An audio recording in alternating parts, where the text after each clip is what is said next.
ने अर्पित करना। फू योंग कोई आंगन में उकड़ूम बैठा अपने पैबंद लगे चोगे को सावधानी से सी रहा था। तभी अचानक आंगन के दरवाजे पर जोरदार धमाधम की आवाज सुनाई दी। भाई कोई, बड़ी खुशखबरी। उसी कुल का सदस्य फू योंगशिन उत्साह से भागता हुआ अंदर आया, लगभग दहलीज से ठोकर खा ही गया। वही दहलीज जिसे फू योंगकुई ने फेंकी हुई उड़ने वाली तलवारों के टुकड़ों से जोड़कर बनाया था और जिसे बदलने के लिए वह कभी तैयार नहीं हुआ। इतनी जल्दी किस बात की? फू योंगकुई ने सिर भी नहीं उठाया और सुई में धागा डालता रहा। अगर मेरी दहलीज तोड़ दी तो 3 निम्न स्तरीय स्पिरिट स्टोन देने पड़ेंगे। हाँफते हुए फू योंगशिन ने उत्साह से कहा, कुलपति ने मुझे बुलाया था। तुम्हारे पिता को आखिरकार तुम्हारी याद आ गई। फू योंगकुई का हाथ कांप गया और सुई उसकी उंगली में चुभ गई। दर्द की परवाह किए बिना उसने तुरंत सिर उठाया। मुझे बुलाया है? कहीं तुमने गलत व्यक्ति तो नहीं सुन लिया? बिल्कुल सच। फू योंगशिन ने हाथ रगड़ते हुए ईर्ष्या भरी नजर से कहा, कुलपति ने खुद कहा है कि तुम्हें तुरंत मुख्य सभागार में बुलाओ। भाई कोई, अब तुम्हारे बुरे दिन खत्म। मुझे तो लगता है वे तुम्हारी शादी तय करने वाले हैं। शादी का फरमान? फू योंगकुई अचानक खड़ा हो गया। उसका चेहरा ऐसा पीला पड़ गया मानो उसने कोई भयानक खबर सुन ली हो। बीवी पालना, बच्चा पैदा करना, इसमें कितने स्पिरिट स्टोन लगेंगे? हर दिन एक अतिरिक्त मुंह का खर्च, त्योहारों पर उपहार, साधना साथी के लिए संसाधन, बच्चे के जन्म के बाद मज्जा शुद्धि की गोलियां और ज्ञान विधियां। सिर्फ सोचकर ही फू योंगकुई का सिर चकराने लगा और वह लगभग बेहोश हो गया। भाई कोई, तुम्हारा चेहरा ऐसा क्यों हो गया? फू योंगशिन ने हैरानी से उसे ठेला। यह तो शानदार मौका है। अगर किसी प्रतिष्ठित परिवार की लड़की से शादी हुई तो अच्छा दहेज मिलेगा और कुल में तुम्हारा दर्जा भी बदल जाएगा। फू योंगकुई के होंठ फटक उठे। उसने तुरंत बहाना बनाया। योंगशिन, तुम समझते नहीं। मेरी साधना अभी एक महत्वपूर्ण चरण में है। अगर ध्यान भटका तो? अरे, क्या कुलपति तुम्हारा नुकसान करेंगे? नहीं, लेकिन वासना दोधारी तलवार है। मेरे पास 5 आध्यात्मिक जड़ें हैं, इसलिए मेरी साधना पहले ही दूसरों से धीमी है। अगर मैं सत्रियों में उलझ गया तो इस जीवन में महान दाव प्राप्त करना असंभव हो जाएगा। फू योंगकुई ने जोर से सिर हिलाया। शादी करना असंभव? फू योंगशिन की आंखें फैल गईं। भाई कोई, क्या तुम पागल हो? जिस परिवार में तुम्हारी शादी होगी वह जरूर प्रतिष्ठित होगा। उनका दहेज बहुत बड़ा होगा। यह तो जीवन बदलने का सुनहरा मौका है। फू योंगकुई ठहाका मारकर बोला, दुख? तुम क्या जानते हो? मैं इसे संसाधनों का अधिकतम उपयोग कहता हूं। उसने आंगन की हर चीज की ओर इशारा किया। सूखे आध्यात्मिक फलों के बीजों को पिरोकर उसने पवन घंटियां बना रखी थी, जो चेतावनी उपकरण भी है और नाश्ता भी। फेंकी हुई कीमिया भट्टी को उसने फूलदान बना दिया था, जिसमें औषधीय जड़ी बूटियां उग रही थी। यहां तक कि आंगन के कोने में रखा पेशाब का घड़ा भी खास तौर पर खाद इकट्ठा करने के लिए बनाया गया था। मैं बहुत आराम से जी रहा हूं, अपने लिए मुसीबत क्यों बुलाऊं? वह किसी का पालित पति नहीं बनना चाहता था। फू योंगशिन लंबे समय तक चुप रहा, फिर हकलाते हुए बोला, भाई कोई, तुम सच में साधना जगत का एक अजीब फूल हो। अजीब तो तुम हो।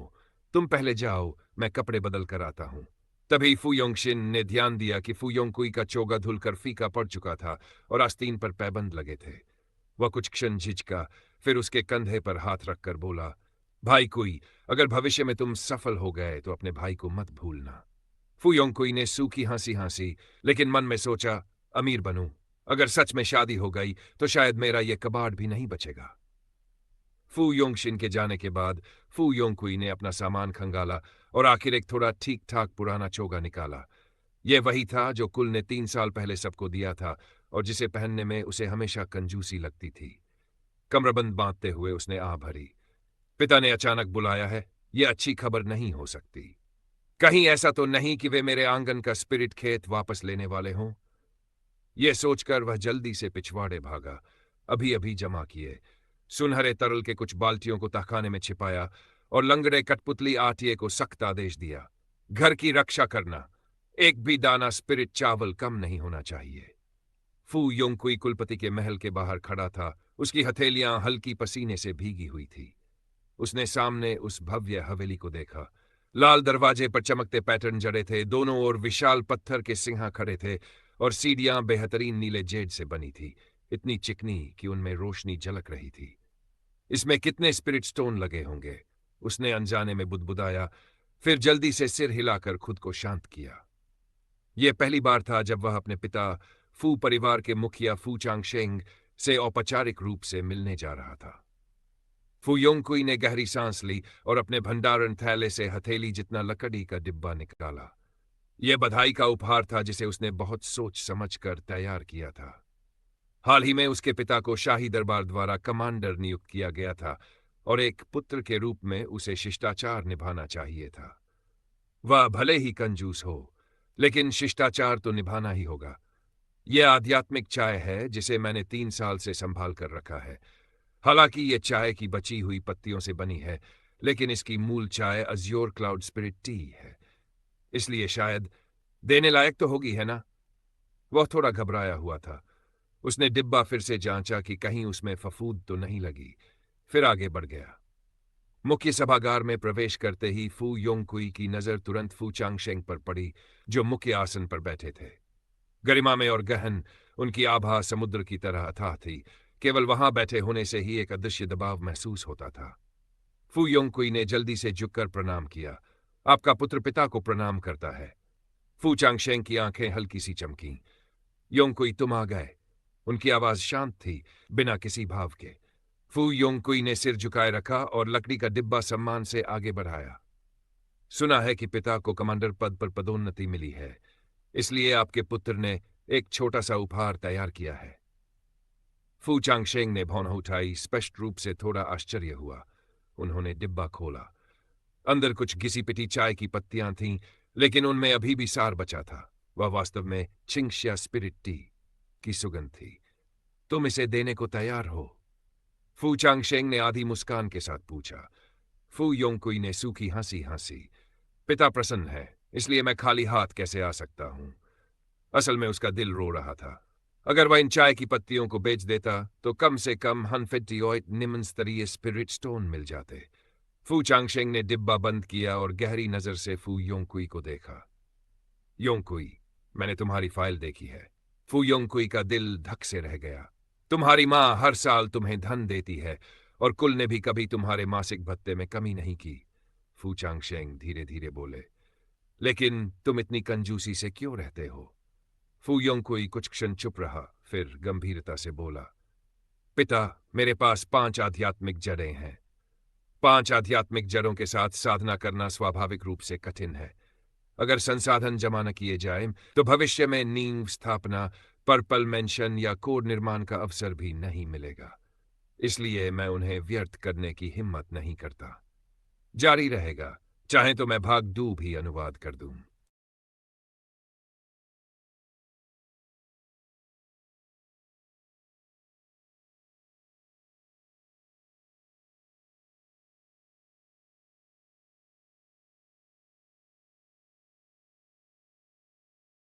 भाग 2 हिंदी अनुवाद। फू योंगकुई अस्त व्यस्त हालत में फू परिवार के घर लौटा।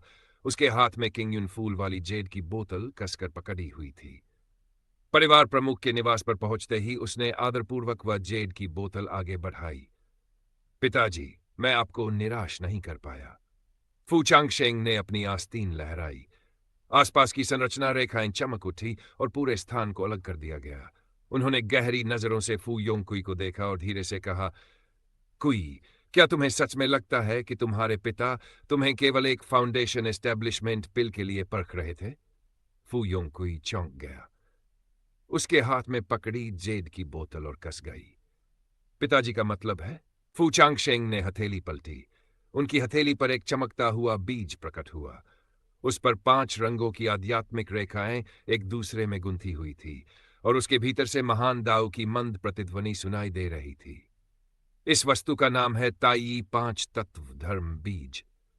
यह प्राचीन 5 तत्व संप्रदाय से विरासत में मिला एक गुप्त खजाना है, जो विशेष रूप से 5 तत्व आध्यात्मिक जड़ों वाले साधकों के लिए बनाया गया है। यदि इसे शरीर में रोप दिया जाए तो 5 तत्वों की शक्ति से दाऊ की नींव को फिर से गढ़ा जा सकता है। भविष्य में जब स्वर्ण कोर बनेगा, तब यह एक पूर्ण 5 तत्व दाऊ नींव भी बना सकता है। इसकी स्थिरता साधारण साधकों से कहीं अधिक होगी। फू योंगकुई की आंखें फैल गई। उसकी सांस लगभग रुक गई। पूर्ण 5 तत्व नींव। बचपन से ही उसकी 5 आध्यात्मिक जड़ों के कारण लोग उसका मजाक उड़ाते थे। साधना करना बेहद कठिन था, हर कदम अस्थिर। लेकिन अगर उसे ये साधना बीज मिल जाए, पिताजी, ये उसकी आवाज कांप रही थी, मानो वह अपने कानों पर विश्वास ही नहीं कर पा रहा हो। फू चांगशेंग की आंखों में संतोष की हल्की चमक उभरी। हालांकि तुम्हारी आध्यात्मिक जड़ें मिश्रित हैं, लेकिन तुम्हारी इच्छा शक्ति दृढ़ है और तुम आगे की योजना बनाना जानते हो। सबसे सराहनीय बात यह है कि खतरे के समय तुम परिस्थितियों के अनुसार खुद को डाल लेते हो, न कि लापरवाही करते हो या पीछे हटते हो। इस मिशन में तुम्हारा प्रदर्शन अच्छा रहा। तुम इस बीज के योग्य हो। फू योंगकुई की आंखें आंसुओं से भर गईं। वह अचानक घुटनों के बल बैठ गया और सिर झुकाकर प्रणाम किया। आपका पुत्र पिता के मार्गदर्शन के लिए आभारी है। उसका माथा जमीन से लगा था और उसका दिल अभूतपूर्व उत्साह से भर उठा था। ताई 5 तत्व विधि, यह तो ऐसा खजाना है जिसे बड़े से बड़े कुलीन परिवारों के सीधे उत्तराधिकारी भी शायद न पा सके। फू चांगशेंग ने हाथ बढ़ाकर उसे उठाया। उठो। यद्यपि यह धर्म बीज अद्भुत है, लेकिन इसे शरीर में रोपते समय तुम्हें 5 तत्वों की शक्ति से शरीर को तपाने की भयंकर पीड़ा सहनी पड़ेगी। यदि तुम्हारी नींव स्थिर नहीं हुई तो या तो तुम्हारी साधना नींव नष्ट हो जाएगी, या फिर तुम मर भी सकते हो और तुम्हारा दांव समाप्त हो जाएगा। फू योंगकुई ने गहरी सांस ली और दृढ़ स्वर में कहा, मैं प्रयास करने को तैयार हूं। गुप्त मंडप के भीतर 5 तत्ववेदी फू चांगशेंग ने स्वयं एक संरचना स्थापित की। वेदी के चारों ओर 5 रंगों की आत्मिक जेद जड़ी हुई थी, जो धातु, लकड़ी, जल, अग्नि और पृथ्वी 5 तत्वों का प्रतिनिधित्व करती थी। मध्य में पद्मासन लगाकर बैठो, मूल सार को धारण करो और मन को एकाग्र रखो। फू योंगकुई निर्देशानुसार बैठ गया। उसने आंखें बंद कर ली और ध्यान में लीन हो गया। वर्षों की कठिन और मितव्ययी साधना से उसकी आध्यात्मिक शक्ति धीरे धीरे बढ़ी थी, लेकिन अत्यंत शुद्ध हो चुकी थी। अब वह उसके शरीर में उफनती नदी की तरह बह रही थी। फू चांगशेंग ने उंगली झटक दी। ताई 5 तत्व बीज फू योंगकुई के सिर के ऊपर प्रकट हुआ। 5 रंगों की रोशनी बरसने लगी और उसे पूरी तरह ढक लिया। जाओ। धर्म बीज एक प्रकाश धारा में बदलकर सीधे फू योंगकुई के दंतियन में समा गया। धड़ाम, क्षण में 5 तत्वों की शक्ति विस्फोट की तरह फूट पड़ी। फू योंगकुई का शरीर जोर से कांप उठा। उसके आंतरिक अंग मानो अग्नि में जल रहे हो, बर्फ से जम रहे हो, धातु से भेदे जा रहे हो। 5 तत्व एक दूसरे को जम देते और रोकते हुए उसके भीतर उथल पुथल मचा रहे थे। डटे रहो। 5 तत्व नींव निर्माण तकनीक चलाओ। फू चांगशेंग की आवाज घंटी की तरह गूंज उठी। फू योंगकुई ने दांत भींच लिए। उसके माथे की नसें फूल गई, लेकिन वह भयंकर पीड़ा को सहता रहा। धर्म बीज के मार्गदर्शन में वर्षों से संचित आध्यात्मिक शक्ति स्वयं ही संघनित होने लगी। उसे फाउंडेशन एस्टैब्लिशमेंट पिल की आवश्यकता ही नहीं थी। उसकी नींव पहले से ही मजबूत थी। टक, मानो उसके शरीर के भीतर कोई बंधन टूट गया हो। उसकी आध्यात्मिक शक्ति ज्वार की तरह उमड़ पड़ी और अंततः दंतियन में 5 रंगों के आध्यात्मिक मंच में बदल गई। फाउंडेशन एस्टैब्लिशमेंट चरण सफल। फू योंगकुई ने धीरे धीरे आंखें खोलीं। उसकी पुतलियों में 5 रंग घूम रहे थे। उसकी आभा अथाह गहराई वाली थी। पिताजी, आपका पुत्र फाउंडेशन एस्टैब्लिशमेंट तक पहुंच गया। फू चांगशेंग ने हाथ पीछे बांध कर कहा। अच्छा है, यह बीज तुम्हारी साधना के साथ धीरे धीरे मिल जाएगा। जब तुम स्वर्ण कोर बनाओगे, तब तुम्हारी 5 तत्व दाव नींव पूर्ण हो जाएगी। उसी स्तर के लोगों में तुम लगभग अजेय रहोगे। फू योंगकुई फिर घुटनों के बल बैठ गया। आपका पुत्र आपकी अपेक्षाओं पर खरा उतरेगा। फू चांगशेंग ने फिर आस्तीन छटकी। एक विचित्र आध्यात्मिक कीट उड़कर उनकी हथेली पर आ बैठा। उसका शरीर गहरा नीला था और पीठ पर सुनहरे पैटर्न थे। कोई यह स्पिरिट डेवोरिंग इंसेक्ट है। तीसरे स्तर का आध्यात्मिक कीट। यह आध्यात्मिक ऊर्जा को खाकर बढ़ता है। संकट के समय यह तुम्हारी सहायता करेगा। आज से यह तुम्हारा रक्षक आत्मिक पशु है। फू योंगकुई की आंखें खुशी से चमक उठीं। तीसरे स्तर का आध्यात्मिक कीट, ऐसा खजाना तो फाउंडेशन एस्टेब्लिशमेंट के अंतिम चरण के साधक भी चाहते हैं। धन्यवाद पिताजी। लेकिन कुछ देर बाद उसे एक बात याद आई। ऐसे कीट को पालने में बहुत स्पिरिट स्टोन लगेंगे। वह पहले ही बहुत किफायत से जीवन जीकर थोड़ी संपत्ति बचा पाया था। अब साधना और महंगी होगी। ऊपर से यह खाने वाला दानव भी। फू चांगशेंग उसकी सोच समझ गए, लेकिन मुस्कुराकर बोले, कुई, अब जब तुम्हारी नींव बन चुकी है, क्या तुम विवाह के बारे में सोचते हो? मैं तुम्हारे लिए किसी प्रतिष्ठित परिवार की कन्या ढूंढ सकता हूं। फू योंगकुई तुरंत घबरा गया। पिताजी, आपका पुत्र अभी केवल दाव की साधना करना चाहता है, और मेरी स्थिति भी देखिए। साधना ही मुश्किल से चल रही है, मैं किसी और को कैसे संभालूंगा? फू चांगशेंग हल्के से हंसे। साधना का मार्ग लंबा है, यदि कोई दाव साथी हो तो अकेलापन कम होता है। फू योंगकुई ने जोर जोर से सिर हिलाया। नहीं, अकेले रहना ही अच्छा है, शांत भी, और बहुत सारे स्पिरिट स्टोन भी बचते हैं। फू चांगशेंग आखिर हंस पड़े। ठीक है, जैसा तुम्हें ठीक लगे, लेकिन इस कीट को अच्छे से पालना। फू योंगकुई सिर हिलाता रहा, लेकिन मन में सोच रहा था, अब उसे और ज्यादा स्पिरिट स्टोन कमाने होंगे, नहीं तो यह सोना खाने वाला जानवर उसे कंगाल कर देगा। उसने हथेली में बैठे छोटे कीट को देखा। वह मासूम लग रहा था, लेकिन उसे भविष्य दिखाई दे रहा था, जहां उसके सारे स्पिरिट स्टोन पानी की तरह बह रहे हैं। मीठा बोझ। फू योंगकुई ने मन ही मन भरी, मगर उसके होंठों पर हल्की मुस्कान भी थी। इसके बाद कहानी फू योंगरेन की यात्रा और वुल्फ सिल्वर माउंटेन के जाल की ओर बढ़ती है। अगर चाहे तो मैं भाग 3 भी पूरा हिंदी में अनुवाद करके उसी स्टाइल में दे सकता हूं।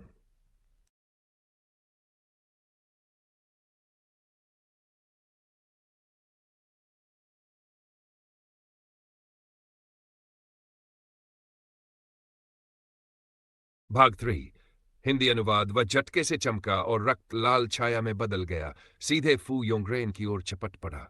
जोंगबो ने दांत भींचकर सामने से हमला रोका, लेकिन वह दुष्ट साधक पहले ही आधा कदम पर्पल मैनिशन स्तर तक पहुंच चुका था।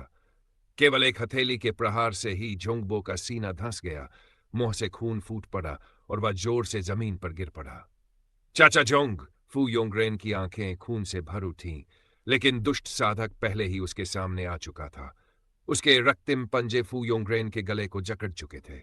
लड़के, आज्ञाकारी बनकर इस काले शक्ल वाले अजगर को मेरा मालिक मानने दो, नहीं तो। दुष्ट साधक ने उंगलियां और कस दी। फू योंगरेन की सांस अटकने लगी और उसका चेहरा लाल पड़ गया।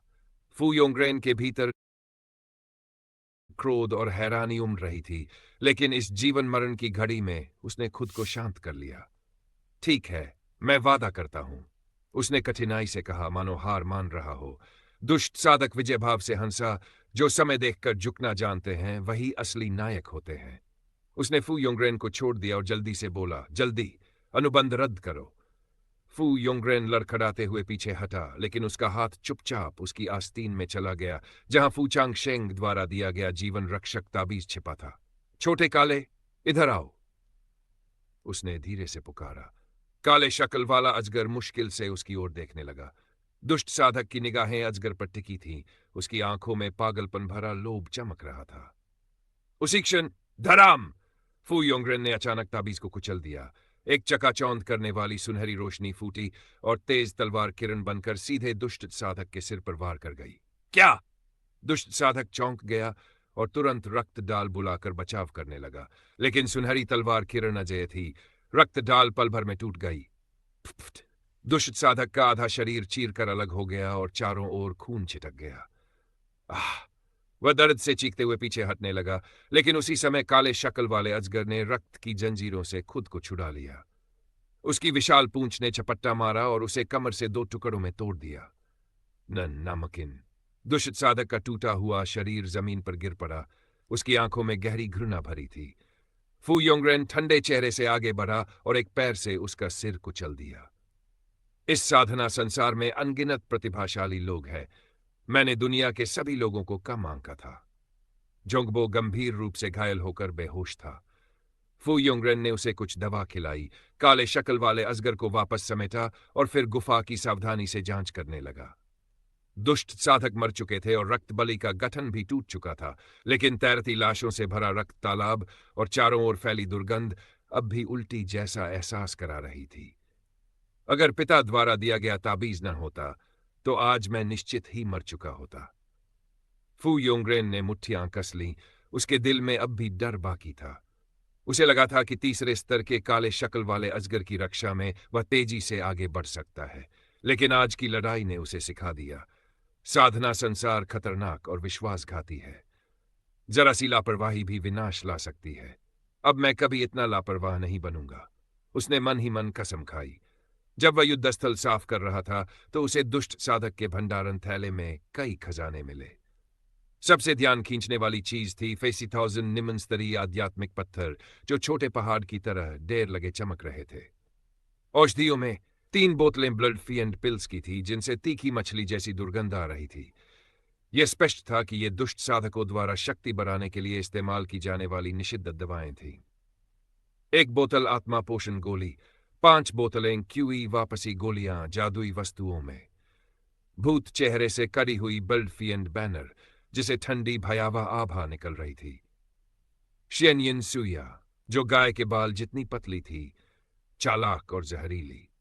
लेकिन फू योंगरेन का ध्यान सबसे ज्यादा खींचा एक काले रंग का टोकन जिस पर ब्लड एंड संप्रदाय खुदा था, और एक फटा हुआ गुप्त लोक का नक्शा। क्या इस आदमी के और साथी भी हैं? उसने भौहें सिकोड़ ली और टोकन अलग रख दिया। इसके अलावा उसे एक पूरी तरह काला डिब्बा भी मिला। उसने जितना भी आध्यात्मिक शक्ति और रक्तसार से जांचने की कोशिश की, वह बिल्कुल भी प्रतिक्रिया नहीं दे रहा था। यह वस्तु साधारण नहीं है, इसे कबीले में ले जाकर ही देखेंगे। उसी समय जोंगबो धीरे धीरे होश में आया। फू योंगरेन को सुरक्षित देखकर उसने राहत की सांस ली। फिर जब उसे पता चला कि दुष्ट साधक मर चुका है तो वह और भी निश्चिंत हो गया। लेकिन जैसे ही उसने काले शक्ल वाले अजगर को देखा, उसकी आंखें आश्चर्य और खुशी से फैल गईं। युवा स्वामी, ये तीसरे स्तर का आध्यात्मिक पशु है? फू योंगरेन ने सिर हिलाया। हाँ, यह मेरे पिता द्वारा दिया गया रक्षक आध्यात्मिक पशु है। चाचा जोंग की आंखों से आंसू बहने लगे। मुखिया ने वास्तव में युवा स्वामी को तीसरे स्तर का आध्यात्मिक पशु इनाम में दिया। इसका मतलब था कि युवा स्वामी का स्थान मुखिया के अनेक पुत्रों में महत्वपूर्ण था।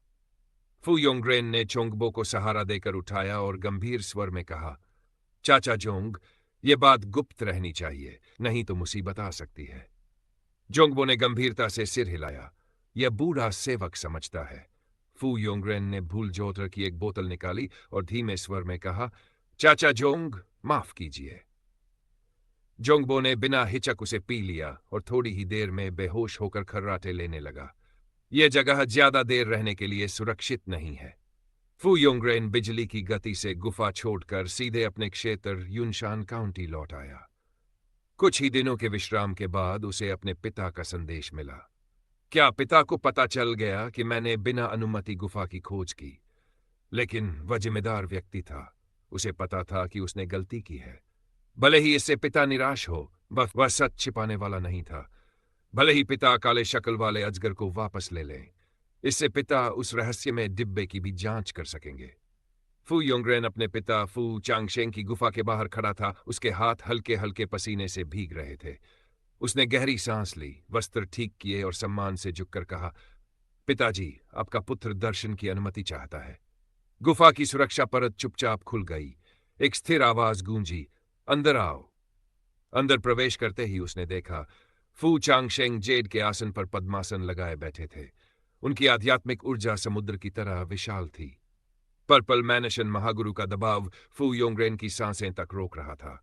वह सिर झुकाकर खड़ा हो गया, पिता की डांट का इंतजार करते हुए। लेकिन रेनेर, इधर आओ। फू चांगशेंग ने आंखें खोली। उनकी निगाह गहरी थी, पर उनमें क्रोध नहीं था।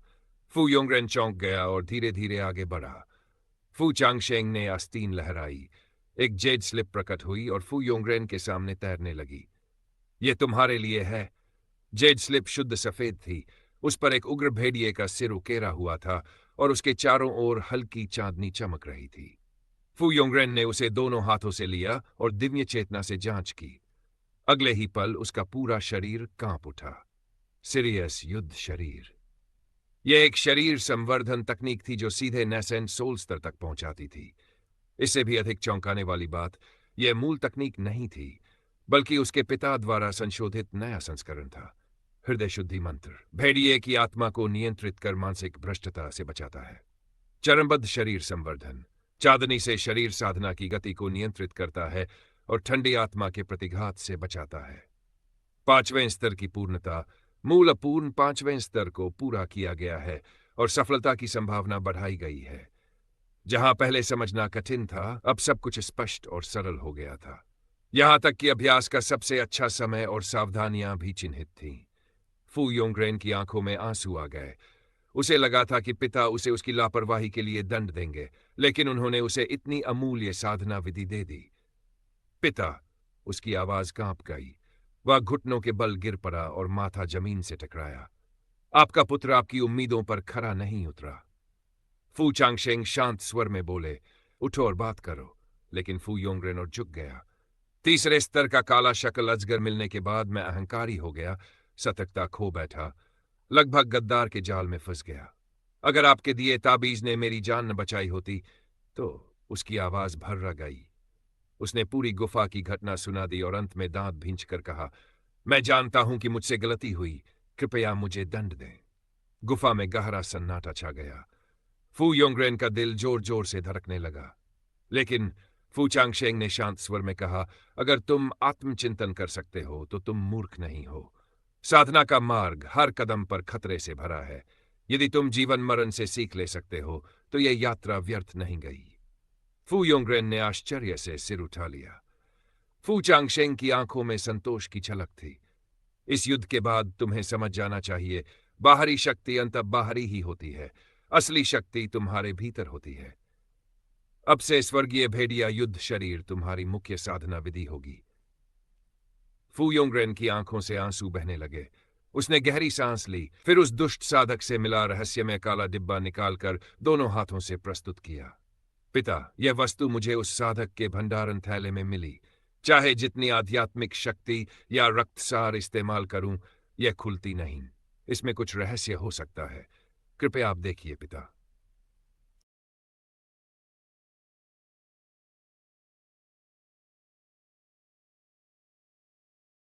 भाग 74 अध्याय 4 पाए। विशेष लॉटरी, नया स्रोत खोलना, मंदिर का निर्माण। फू चांगशेंग ने उस काले रंग के डिब्बे को उठाया। उनकी शक्तिशाली दिव्य चेतना, जो मध्यचरण गोल्डन कोर साधक के बराबर थी, समुद्र की लहरों की तरह उमड़ पड़ी। लेकिन जैसे ही वह डिब्बे की सतह से टकराई, वह मानो समुद्र में डूबते मिट्टी के बैल की तरह पूरी तरह उस साधारण से दिखने वाली काली लकड़ी में समा गई। हूं। फू चांगशेंग की आंखों में आश्चर्य की हल्की झलक चमकी। बिना हवा के भी उनकी चौड़ी आस्तीनें लहराने लगीं। उनके दाहिने हाथ ने एक रहस्यमय हस्तमुद्रा बनाई और उंगलियों से हल्की सुनहरी रोशनी निकलने लगी। जैसे जैसे उनकी उंगलियां डिब्बे की सतह पर चलीं, सुनहरे पैटर्न मकड़ी के जाले की तरह फैलने लगे। क्या शानदार प्रतिबंध है! फूचांग शेंग की आंखें चमक उठी। मंत्र पूरा होते ही सुनहरी रोशनी बिना निशान के गायब हो गई। गुफा कुछ क्षणों के लिए शांत हो गई। केवल फुयोंगरेने की थोड़ी तेज सांसों की आवाज सुनाई दे रही थी। फूचांग शेंग ने अपनी तर्जनी और मध्यमा उंगलियों को साथ जोड़ा और उन्हें अपनी आंखों के सामने फेर दिया।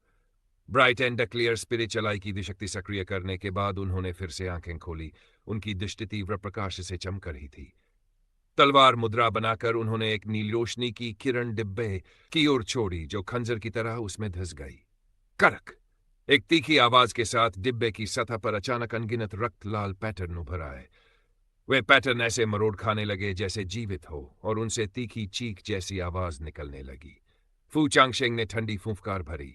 नीली रोशनी और तेज हो गई और आग की तरह उन रक्तलाल पैटर्न को इंच इंच करके जला डाला। टूट जाओ, फू चांगशेंग ने धीमे स्वर में कहा। डिब्बा तुरंत खुल गया।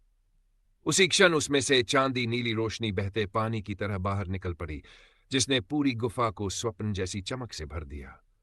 फू योंगरेन की आंखें फैल गई। उसने देखा कि डिब्बे में आधा हिस्सा चांदी नीली रेत से भरा था। हर कण पारदर्शी था और मोहक चमक बिखेर रहा था। कभी वे कण आकाशगंगा की तरह इकट्ठे हो जाते और कभी बादलों की तरह बिखर जाते। दृश्य इतना सुंदर था कि सांसें थम जाएं। यह फू युंगरेन झुककर देखने ही वाला था कि अचानक उसे चक्कर आने लगा और उसकी आंखों के सामने का दृश्य विकृत होने लगा। आंखें बंद करो! फू चांगशेंग की आवाज गड़गड़ाहट की तरह गूंजी। फू युंगरेन कांप उठा और तुरंत आंखें बंद कर ली। कुछ देर बाद उसने सांसों को नियंत्रित करके चक्कर को दबा दिया। जब उसने फिर से आंखें खोली तो देखा कि उसके पिता डिब्बा बंद कर चुके थे, लेकिन उनके चेहरे पर दुर्लभ खुशी झलक रही थी। फू चांगशेंग ने धीरे से डिब्बे को सहलाया और दबे उत्साह के साथ बोले, यह उच्च स्तरीय भ्रमित आत्मा रिल्यूजनरी स्पिरिट सैंड है और इसमें मोहिनी लोमड़ी का रक्त भी मिला हुआ है। फू योंगरेन ने अपने पिता को इतने खुले तौर पर भाव व्यक्त करते कभी नहीं देखा था। वह उत्सुकता से पूछ बैठा, पिताजी, यह भ्रमित आत्मा रेत, यह साम्राज्य द्वारा सख्ती से नियंत्रित रणनीतिक सामग्री है। फू चांगशेंग ने उसे बीच में ही रोक दिया। उनका स्वर फिर शांत हो गया, लेकिन आंखों में उत्साह बना रहा। यह टेलीपोर्टेशन एरे बनाने की मुख्य सामग्री है। इस भ्रमित आत्मा रेत के साथ और पहले से इकट्ठे किए उल्कापिंड लोहे और शून्य पत्थरों को मिलाकर उनका कबीला 6 टेलीपोर्टेशन एरे बना सकता था। रेनेर, इस बार तुमने बहुत बड़ा योगदान दिया है। जब तुम स्वर्गीय भेड़िया युद्ध शरीर के दूसरे स्तर को पार कर लोगे, तब मैं तुम्हें एक बड़ा उपहार दूंगा। लेकिन टेलीपोर्टेशन एरे का निर्माण अत्यंत महत्वपूर्ण है, इसलिए तुम्हारे लिए बेहतर है कि इसके बारे में कम जानो। यदि यह बात फैल गई कि फू परिवार के पास ये सामग्री है, तो अन्य शक्तियां निश्चित रूप से उन्हें लूटने के लिए सेना भेज देंगी। फू योंगरेन ने तुरंत झुक कर कहा, पिताजी, आपके और परिवार के बोझ को बांटना ही मेरे लिए सम्मान की बात है। मुझे किसी बड़े उपहार की आवश्यकता नहीं। उसे पहले ही अपने पिता से बहुत कुछ मिल चुका था। इतना कहकर उसने अपने स्टोरेज बैग से फॉरगेट मी नॉट वाटर की एक बोतल निकाली और सिर पीछे झुकाकर पी गया। उसी समय फू चांगशेंग के मन में एक परिचित यांत्रिक आवाज गूंजी, डिंग। आपने परिवार के लिए टेलीपोर्टेशन एरे के ब्लूप्रिंट और सामग्री एकत्र कर ली है। जब 6 टेलीपोर्टेशन एरे सफलतापूर्वक बन जाएंगे, तो यह परिवार के विकास पर गहरा प्रभाव डालेगा। आपको एक विशेष लॉटरी अवसर प्रदान किया जाता है। फू चांगशेंग अत्यंत प्रसन्न हो गए। पिछली विशेष लॉटरी से उन्हें शानदार पुरस्कार मिले थे। उन्होंने मन ही मन सोचा, सच ही है, जितनी अधिक संतानें उतने अधिक अवसर। हर व्यक्ति के पास अलग अलग अवसर होते हैं। जब ये सभी अवसर एक साथ जुड़ते हैं, तो वे एक मजबूत बंधन बनाते हैं। भविष्य में उनका परिवार अवश्य ही एक विशाल वृक्ष की तरह बढ़ेगा। फू योंगरेन के जाने के बाद फू चांगशेंग तुरंत 5 तत्वों के स्थान में स्थित छोटे लकड़ी के घर में चले गए। उन्होंने योजना बनाई कि पुरस्कार लेने के बाद वे वूजोउ के हुइजोउ प्रांत लौटेंगे, ताकि छिंगरू टेलीपोर्टेशन एरे का निर्माण शुरू कर सके। साथ ही अगले 10 वर्षों में वे एकांत साधना करके गोल्डन कोर चरण में प्रवेश करना चाहते थे। उसके बाद वे मास्टर यून, एब्बेस क्यूये और उनके समूह को नष्ट करने में अधिक सक्षम होंगे। साथ ही वे ग्रैनी यिनहुआ से मोलान को बचाने, 7वें राजकुमार के महल से निंगनिंग की लकड़ी की उड़ने वाली चूहा मशीन वापस लाने और भविष्य में मास्टर बैलिंग की चालों का अकेले सामना करने में भी अधिक आत्मविश्वासी होंगे। फू चांगशेंग ने गहरी सांस ली। उनका ध्यान अपने चेतना सागर में स्थित पैनल पर गया। विशेष पुरस्कार ड्रॉ का उपयोग करें। भनभनाहट हुई। पैनल कांप उठा। पीली रोशनी की बड़ी मात्रा उमड़ पड़ी। अगले ही क्षण उनके स्टोरेज बैग में एक कांसी का डिब्बा प्रकट हो गया। देखें इस बार कैसा खजाना मिलता है। उन्होंने एक मंत्र डाला। क्लिक। डिब्बे का ढक्कन धीरे धीरे खुला। हरे धुएं की एक लहर छिंट गई और अंदर अंगूठे के आकार का एक बीज दिखाई दिया। बीज पूरी तरह सफेद था, मानो जेड से बना हो, लेकिन उसकी सतह पर गहरे लाल रंग की नसें थीं, जो मानव शरीर की नाड़ियों की तरह हल्के हल्के धड़क रही थीं। जैसे ही फू चांगशेंग ने उसे अपनी हथेली में लिया, गर्मी की एक लहर उनकी भुजा से होती हुई सीधे उनके दंतियन तक पहुंच गई। उसी क्षण उनके दिमाग में एक जटिल मंत्र गूंज उठा। रक्तवंश भूमि बने, आध्यात्मिक जड़ें वर्षा दें। जब 5 शाखाएं पूर्ण हों, तब स्वर्ग रहस्यमय फल प्रदान करता है।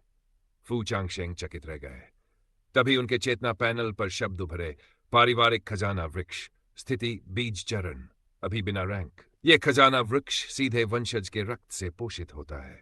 जब यह सक्रिय होकर मालिक को पहचान लेता है, तब हर बार जब आध्यात्मिक जड़ों वाला बच्चा जन्म लेगा, वृक्ष एक नई शाखा उगाएगा। जब 5 शाखाएं उग जाएंगी, तब यह प्रथम चरण में प्रवेश करेगा और जान प्राप्ति आत्मा फल उत्पन्न करेगा। यह फल केवल वंशज ही उपयोग कर सकते हैं। यह खजाना वृक्ष अनंत रूप से विकसित हो सकता है। हर उन्नति पर यह अलग अलग प्रभाव वाले आध्यात्मिक फल उत्पन्न करेगा। फू चांगशेंग की आंखें अचानक सिकुड़ गई। उन्होंने बीज को कसकर पकड़ लिया। सफेद बीज की लाल नसें हल्की चमकने लगीं, मानो उनके शरीर में उफनती रक्त ऊर्जा को महसूस कर रही हों। यह तो स्वर्ग द्वारा दिया गया दिव्य रहस्य है। उनका गला सूख गया और चेहरे पर दबा हुआ उत्साह साफ दिखाई देने लगा, क्योंकि वे इंपीरियल कोर्ट दाव बॉडी का अभ्यास करते थे, जिससे वे अपने दाव साथी के साथ साधना करके लगातार संतान उत्पन्न कर सकते थे। और जब उनका ये शरीर फिर उन्नत होगा तो आध्यात्मिक जड़ों वाले बच्चों के जन्म की संभावना भी बहुत बढ़ जाएगी। इसलिए ये पारिवारिक खजाना वृक्ष सचमुच अमूल्य खजाना था। उन्होंने मन में तय किया, गोल्डन कोर चरण के बाद वे इंपीरियल कोर्ट दाव बॉडी का अभ्यास जारी रखेंगे। गुप्त कक्ष से बाहर आने के बाद उन्हें कुई गेर के फाउंडेशन स्थापना समारोह का संदेश मिला, लेकिन चूंकि तारीख 1 महीने बाद थी, उन्होंने पहले ही एक बधाई उपहार भेज दिया और स्वयं वुजो के हुइजो प्रांत के लिए निकल पड़े। अंडरवर्ल्ड में स्वर्गीय ड्रैगन देवता की मूर्ति तैयार हो चुकी थी और उसकी दिव्यता स्थिर हो गई थी। वे हुइजो लौट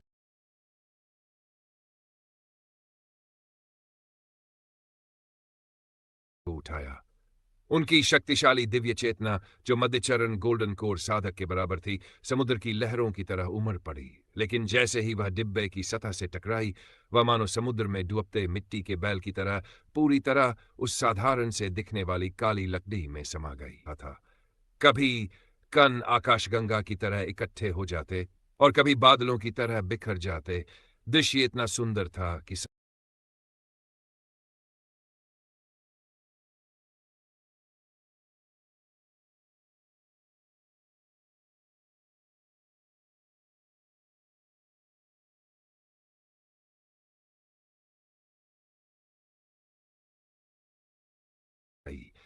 चारों ओर सन्नाटा था।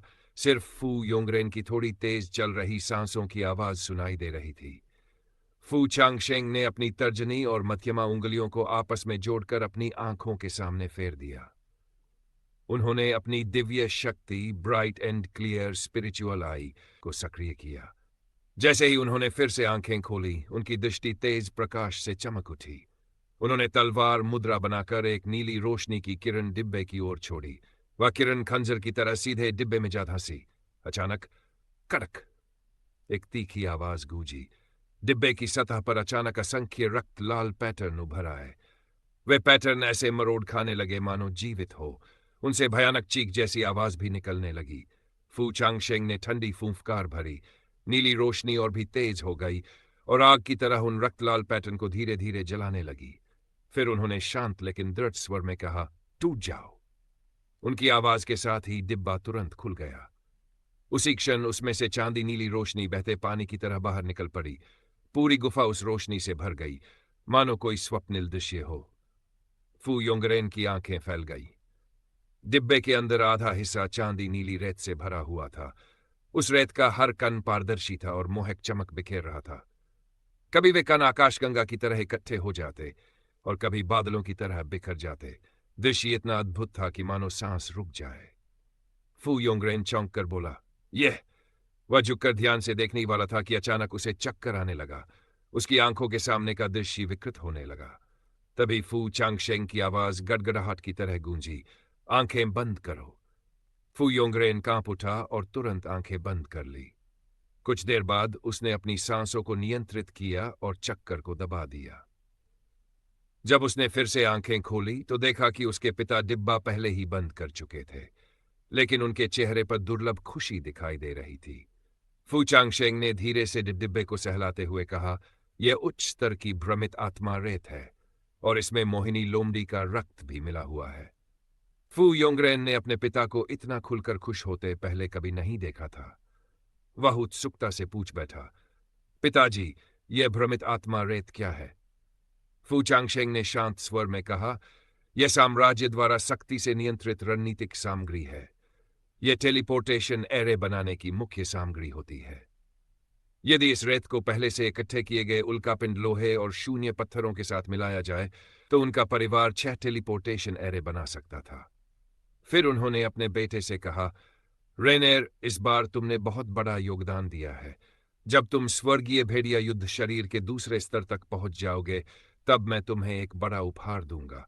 लेकिन टेलीपोर्टेशन एरे का निर्माण अत्यंत महत्वपूर्ण है, इसलिए बेहतर होगा कि तुम इसके बारे में कम जानो। क्योंकि अगर ये खबर फैल गई कि फू परिवार के पास ये सामग्री है, तो कई शक्तियां उन्हें लूटने के लिए सेना भेज सकती हैं। फू योंगरेन तुरंत झुक गया और बोला, पिताजी, आपके और परिवार के बोझ को बांटना ही मेरे लिए सम्मान की बात है। मुझे किसी बड़े उपहार की आवश्यकता नहीं। उसे पहले ही अपने पिता से बहुत कुछ मिल चुका था। यह कहकर उसने अपने स्टोरेज बैग से फॉरगेट मी नॉट वाटर की एक बोतल निकाली और पी ली। उसी समय फू चांगशेंग के मन में एक परिचित यांत्रिक आवाज गूंजी, डिंग। आपने परिवार के लिए टेलीपोर्टेशन एरे के ब्लूप्रिंट और सामग्री एकत्र कर ली है।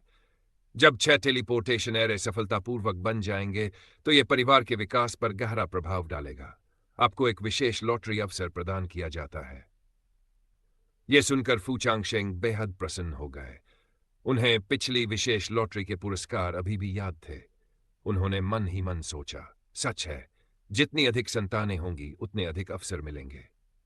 हर व्यक्ति के पास अलग अलग अवसर होते हैं। जब ये अवसर एक साथ जुड़ते हैं, तो वे परिवार को मजबूत बनाते हैं। भविष्य में उनका परिवार निश्चित रूप से एक विशाल वृक्ष की तरह बढ़ेगा। फू योंगरेन के जाने के बाद फू चांगशेंग तुरंत 5 तत्वों के स्थान में बने छोटे लकड़ी के घर में चले गए। उन्होंने निर्णय लिया कि पुरस्कार लेने के बाद वे वूजो के हुई उपरांत लौटेंगे, ताकि चिंगरू टेलीपोर्टेशन एरे का निर्माण शुरू कर सके। साथ ही अगले 10 वर्षों में वे एकांत साधना करके गोल्डन कोर चरण में प्रवेश करना चाहते थे। उसके बाद वे मास्टर यून और एब्बेस क्यूए को नष्ट करने में सक्षम होंगे। साथ ही ग्रैनी यिनहुआ से मोलान को बचा पाएंगे और 7वें राजकुमार के महल से निंगनिंग की लकड़ी की उड़ने वाली चूहे वाली मशीन वापस ला सकेंगे। भविष्य में मास्टर बैलिंग की चालों का सामना भी वे अकेले कर पाएंगे। फू चांगशेंग ने गहरी सांस ली। उनका ध्यान अपने चेतना पैनल पर गया। उन्होंने कहा, विशेष पुरस्कार ड्रॉ का उपयोग करो। पैनल कांप उठा। पीली रोशनी उमड़ पड़ी। अगले ही क्षण उनके स्टोरेज बैग में एक कांसी का डिब्बा प्रकट हो गया। उन्होंने मुस्कुराकर कहा, देखते हैं इस बार कैसा खजाना मिलता है। मंत्र डालते ही क्लिक, डिब्बा धीरे धीरे खुल गया। अंदर हरे धुएं के बीच अंगूठे के आकार का एक बीज दिखाई दिया। बीज बिल्कुल सफेद था, जैसे जेड से बना हो, लेकिन उसकी सतह पर गहरी लाल नसें थीं, जो मानो जीवित प्राणी की तरह धड़क रही थी। जैसे ही फू चांगशेंग ने उसे हाथ में लिया, एक गर्म लहर उनकी भुजा से होती हुई सीधे दंतियन तक पहुंच गई। उसी क्षण उनके मन में एक मंत्र गूंज उठा, रक्तवंश भूमि बने, आध्यात्मिक जड़ें वर्षा दें। जब 5 शाखाएं पूर्ण हो, बेहतर होगा कि तुम इसके बारे में कम जान, वे अकेले कर पाएंगे। फू चांगशेंग ने गहरी सांस ली। उनका ध्यान अपने चेतना पैनल पर गया। उन्होंने कहा, विशेष पुरस्कार ड्रॉ का उपयोग करो। में एक नई शाखा उगेगी। जब 5 शाखाएं उग जाएंगी, तब यह ज्ञान प्राप्ति आत्मा फल उत्पन्न करेगा और वह फल केवल वंशज ही उपयोग कर सकते हैं। यह वृक्ष अनंत रूप से विकसित हो सकता है। फू चांगशेंग ये देखकर दंग रह गए। उन्होंने बीज को कसकर पकड़ लिया। उसकी लाल नसें हल्के हल्के चमकने लगीं। उन्होंने उत्साह से कहा, यह तो सच में स्वर्ग का दिया हुआ रहस्य है, क्योंकि वे इंपीरियल कोर्ट दाऊ बॉडी का अभ्यास करते थे, जिसे वे अपने दाऊ साथी के साथ साधना करके लगातार संतान पैदा कर सकते थे। और जब यह शरीर और उन्नत होगा, तो आध्यात्मिक जड़ों वाले बच्चों के जन्म की संभावना भी बढ़ जाएगी। इसलिए यह पारिवारिक खजाना वृक्ष वास्तव में अमूल्य था। उन्होंने निश्चय किया, गोल्डन कोर चरण के बाद भी वे इस साधना को जारी रखेंगे। बनने का नाटक किया। अहम, इसे मुनाफाखोरी कैसे कह सकते हो? इसे कहते हैं निवेश पर लाभ प्राप्त करना। फू योंगशिन इतना हंसा कि उसने अपनी जांघ थपथपा दी। ठीक है, जैसा तुम कहो, लेकिन यह काम मुझ पर छोड़ दो। मैं अभी जाकर इसे थोड़ा बड़ा चढ़ा कर फैला देता हूं। मैं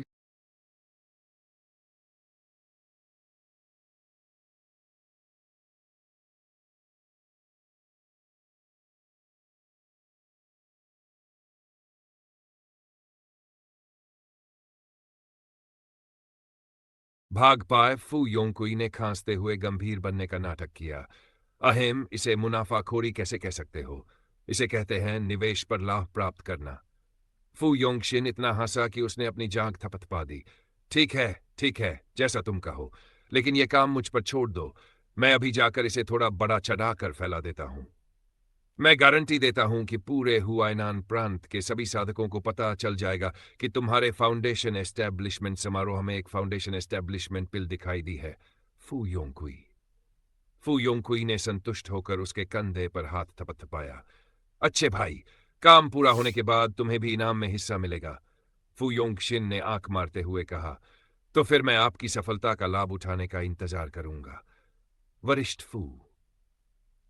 हुआइनान प्रांत में फू योंगकुई की कंजूसी बहुत प्रसिद्ध थी। जब विभिन्न कुलीन परिवारों के साधकों को उसके फाउंडेशन एस्टैब्लिशमेंट समारोह का निमंत्रण मिला तो सभी के मन में संदेह था। यह कंजूस भी कोई समारोह करेगा? शायद दो चार मेजों पर आधा अधूरा आध्यात्मिक दलिया रखकर लोगों को टाल देगा। कुछ लोग तो निजी तौर पर चर्चा भी करने लगे। सुना है यह तो सूरजमुखी के बीजों के छिलके भी खाद के लिए जमा कर लेता है। कहीं ऐसा तो नहीं कि इस बार हमें अपना पेय भी खुद लाना पड़े? लेकिन फिर किसी ने कहा, सुना है कि समारोह में फाउंडेशन एस्टैब्लिशमेंट पिल की नीलामी भी होगी। यह सुनकर कुछ लोगों ने फिर भी उपहार लेकर आने का फैसला किया। कारण सरल था। हुआइनान प्रांत में फाउंडेशन एस्टैब्लिशमेंट पिल की नीलामी केवल वार्निंग मार्केट में होती थी। अगर वे इस गोली को हासिल कर लेते तो निम्न स्तरीय कुलीन परिवारों के लिए यह एक बड़ा अवसर होता। जहां तक समारोह के साधारण होने की बात थी, उससे क्या फर्क पड़ता है, खाने पीने की तो वैसे भी कमी नहीं है। लेकिन जब मेहमान फू परिवार की हवेली में दाखिल हुए तो सब दंग रह गए। पूरी हवेली रंग बिरंगी सजावट से जगमगा रही थी। रंगीन लालेन हवा में लहरा रही थी और भोज में इस्तेमाल होने वाले कप प्याले तक उत्कृष्ट स्पिरिट जेड से बने थे। मेहमान एक दूसरे को हैरानी से देखने लगे। क्या यह वही फू योंगकुई है जिसे बेहद कंजूस कहा जाता? यह तो 8वीं श्रेणी के कुलीन परिवारों के समारोह से भी ज्यादा भव्य है।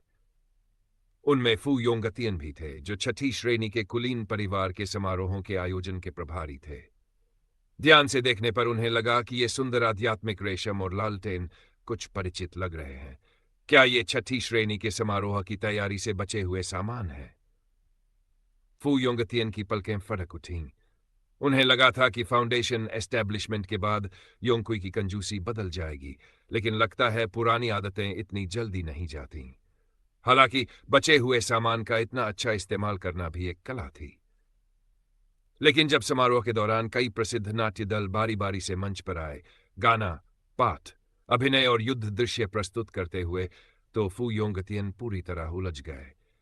इन तीनों दलों में से किसी एक को बुलाने में ही भारी मात्रा में स्पिरिट स्टोन खर्च हो जाते। अपने बड़े भाई के उलझे चेहरे को देखकर फू योंगशिन पास आकर फुसफुसाया। इन नाट्य दलों से भाई कुई ने वादा किया है कि उन्हें हमारे आने वाले 6ठी श्रेणी कुलीन उपाधि समारोह में प्रदर्शन करने दिया जाएगा। इससे उनकी कीमत कम से कम 3 गुना बढ़ जाएगी।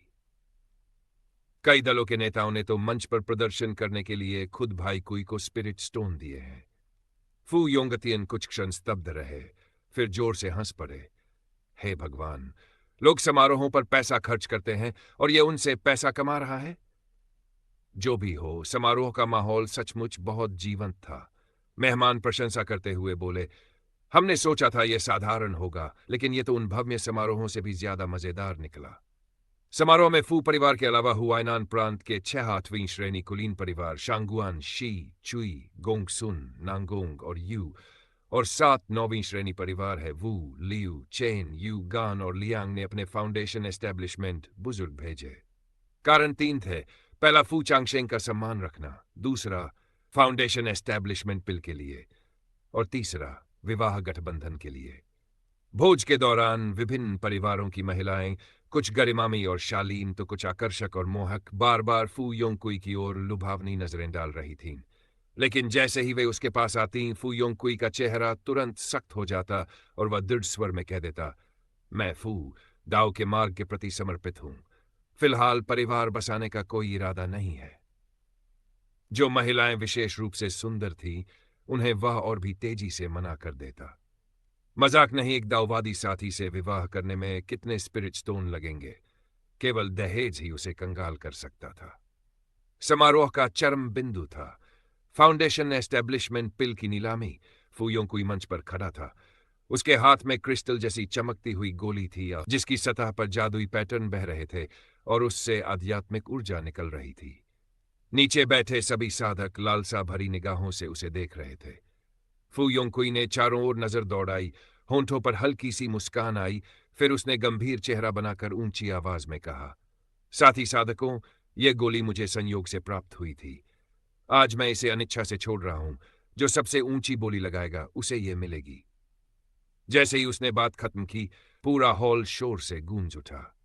हुआइनान प्रांत में फाउंडेशन एस्टेब्लिशमेंट बिल हमेशा दुर्लभ रही थी। कभी कभी वार्निंग मार्केट में नीलामी होती थी, जहां इसकी कीमत कम से कम बेसीदान स्पिरिट स्टोन होती थी, और कभी कभी थैसी थाल से भी अधिक। लेकिन आज फू योंगकुई ने शुरुआती कीमत बेहद कम रखी थी। प्रारंभिक बोली 5 निम्न स्तरीय स्पिरिट स्टोन। यह सुनकर सभी साधक पहले तो स्तब्ध रह गए, फिर उनकी आंखों में आशा चमक उठी। कुछ ही क्षणों में बोली लगनी शुरू हो गई। 5,500। एक घुमंतु साधक ने सबसे पहले आवाज लगाई। 6,000। 9वीं श्रेणी परिवार का एक युवक तुरंत बोला। 7,000। कीमत तेजी से बढ़ने लगी। मंच पर खड़े फू योंगकुई मन ही मन मुस्कुरा रहे थे। उन्होंने जानबूझकर शुरुआती कीमत कम रखी थी, ताकि सभी को लगे कि उनके पास मौका है और इससे प्रतिस्पर्धा और भी तीव्र हो जाए। जैसा उन्होंने सोचा था वैसा ही हुआ। जल्द ही 8वीं श्रेणी परिवार भी बोली लगाने लगे। 12,000। शांगुआन परिवार का बुजुर्ग बोला। 15,000। शी परिवार ने तुरंत जवाब दिया। 20,000। चुई परिवार ने सीधे बाजार की सामान्य कीमत बोल दी। लेकिन आज उपस्थित साधकों की संख्या वार्निंग मार्केट से कहीं अधिक थी। कई लोग इस मौके को पकड़ना चाहते थे, इसलिए कीमत जल्दी ही 30,000 से ऊपर पहुंच गई। 35,000। गोंगसुन परिवार के बुजुर्ग ने दांत भींचकर बोला। 40,000। नांगोंग परिवार के प्रतिनिधि ने ठंडी हंसी के साथ कहा। पूरा हॉल एक पल के लिए शांत हो गया। आखिरकार तीखी प्रतिस्पर्धा के बाद गान परिवार ने इस गोली को 4,800 निम्न स्तरीय स्पिरिट स्टोन की आसमान छूती कीमत पर जीत लिया।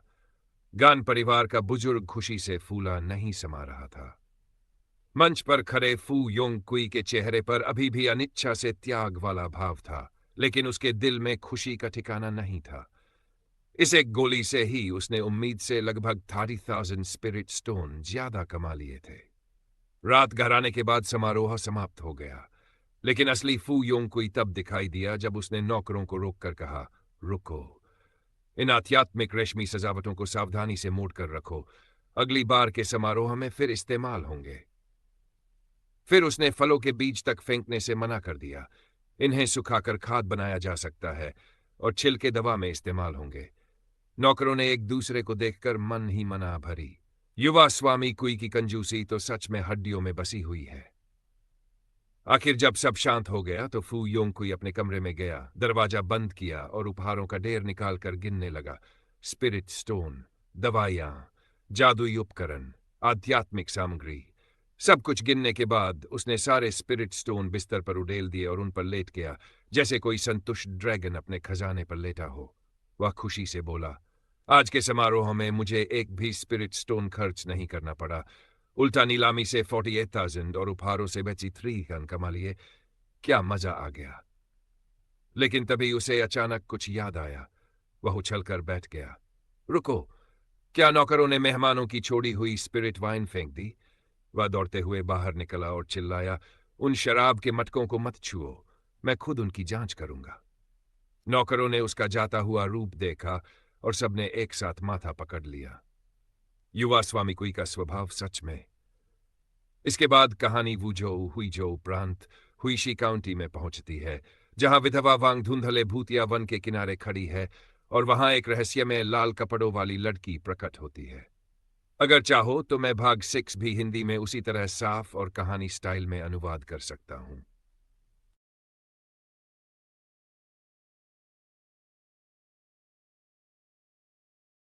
विधवा वांग के पूरे शरीर में सिहरन दौड़ गई, फिर भी उसके भीतर की यिनचा शुआन बॉडी जैसे किसी अदृश्य शक्ति द्वारा पुकार ली गई हो, और वह अनायास ही एक कदम आगे बढ़ गई। वह खुद को नियंत्रित नहीं कर पा रही थी, और तो और उसके शरीर की जादुई शक्ति भी संचालित नहीं हो पा रही थी। लाल कपड़े पहने छोटी लड़की फीकी नीली लालटेन लिए चुपचाप हवा में तैरते हुए आगे बढ़ रही थी, मानो रास्ता दिखा रही हो। कोहरा और घना हो गया, लगभग ठोस रूप ले चुका था, जो उसके हाथ पैरों को ठंडी जंजीरों की तरह बांध रहा था। उसने संघर्ष करने की कोशिश की, लेकिन उसका शरीर जैसे किसी शक्ति के नियंत्रण में था और वह असहाय होकर बस देख सकती थी कि उसके कदम उसे भूतों के जंगल की गहराई में ले जा रहे थे। ई वह भयावह गाना अब और स्पष्ट होता जा रहा था, जैसे कोई आपके कान के बिल्कुल पास फुसफुसा रहा हो। अचानक वह लड़की रुक गई। उसने अपना पीला सा छोटा हाथ उठाया और कोहरे की गहराई की ओर इशारा किया। विधवा वांग ने उसी दिशा में देखा। धड़ाम! अचानक ठंडी हवा का तेज झोंका चला, जिसने कोहरे में एक दरार बना दी। 100 राक्षसों की रात्रि परेड। असंख्य छायामी आकृतियां अंधेरे से उभर आई, एक लंबी कतार में खड़ी होकर धीरे धीरे आगे बढ़ने लगीं। एक बूढ़ा आदमी था, जिसने अंतिम संस्कार के कपड़े पहने थे, सिर झुका हुआ था और उसकी गर्दन पर भयानक चीरा था। एक औरत थी, पूरी तरह भीगी हुई, बिखरे लंबे बालों के साथ, अपनी बाहों में नीला बैंगनी रंग का शिशु पकड़े हुए। और एक सैनिक था, जिसके शरीर का आधा हिस्सा गायब था। वह फटे हुए कवच को घसीटते हुए चल रहा था और उसकी हड्डियों के रगड़ने से चर चर की आवाज आ रही थी। वे सब चुपचाप चल रहे थे। हर कदम ऐसा लगता था मानो उसके दिल पर पड़ रहा हो। धक धक धक। विधवा वांग का पूरा शरीर ठंडा पड़ गया, यहां तक कि उसकी सांस भी भारी और सुस्त हो गई। अचानक जुलूस के सबसे आगे खड़ी एक काली आकृति, जिसने लंबी टोपी पहन रखी थी और हाथ में शोकदंड पकड़ा था, धीरे धीरे मुड़ी। उसका चेहरा बिल्कुल सफेद था, उसमें कोई विशेषता नहीं थी, सिवाय एक चौड़े खून लाल मुंह के जो धीरे धीरे खुल रहा था। जीवित मनुष्य, अतिक्रमण, मृत्यु, धड़ाम, इन ऊर्जा ज्वार की तरह उमड़ पड़ी। विधवा वांग को महसूस हुआ जैसे किसी अदृश्य हाथ ने उसके दिल को कसकर पकड़ लिया हो। वह चिल्लाना चाहती थी, लेकिन उसके गले से कोई आवाज नहीं निकली। तभी लाल कपड़ों वाली छोटी लड़की अचानक उसके सामने आ खड़ी हुई। उसने अपना छोटा हाथ उठाया और हल्के से हिलाया। स्वूश!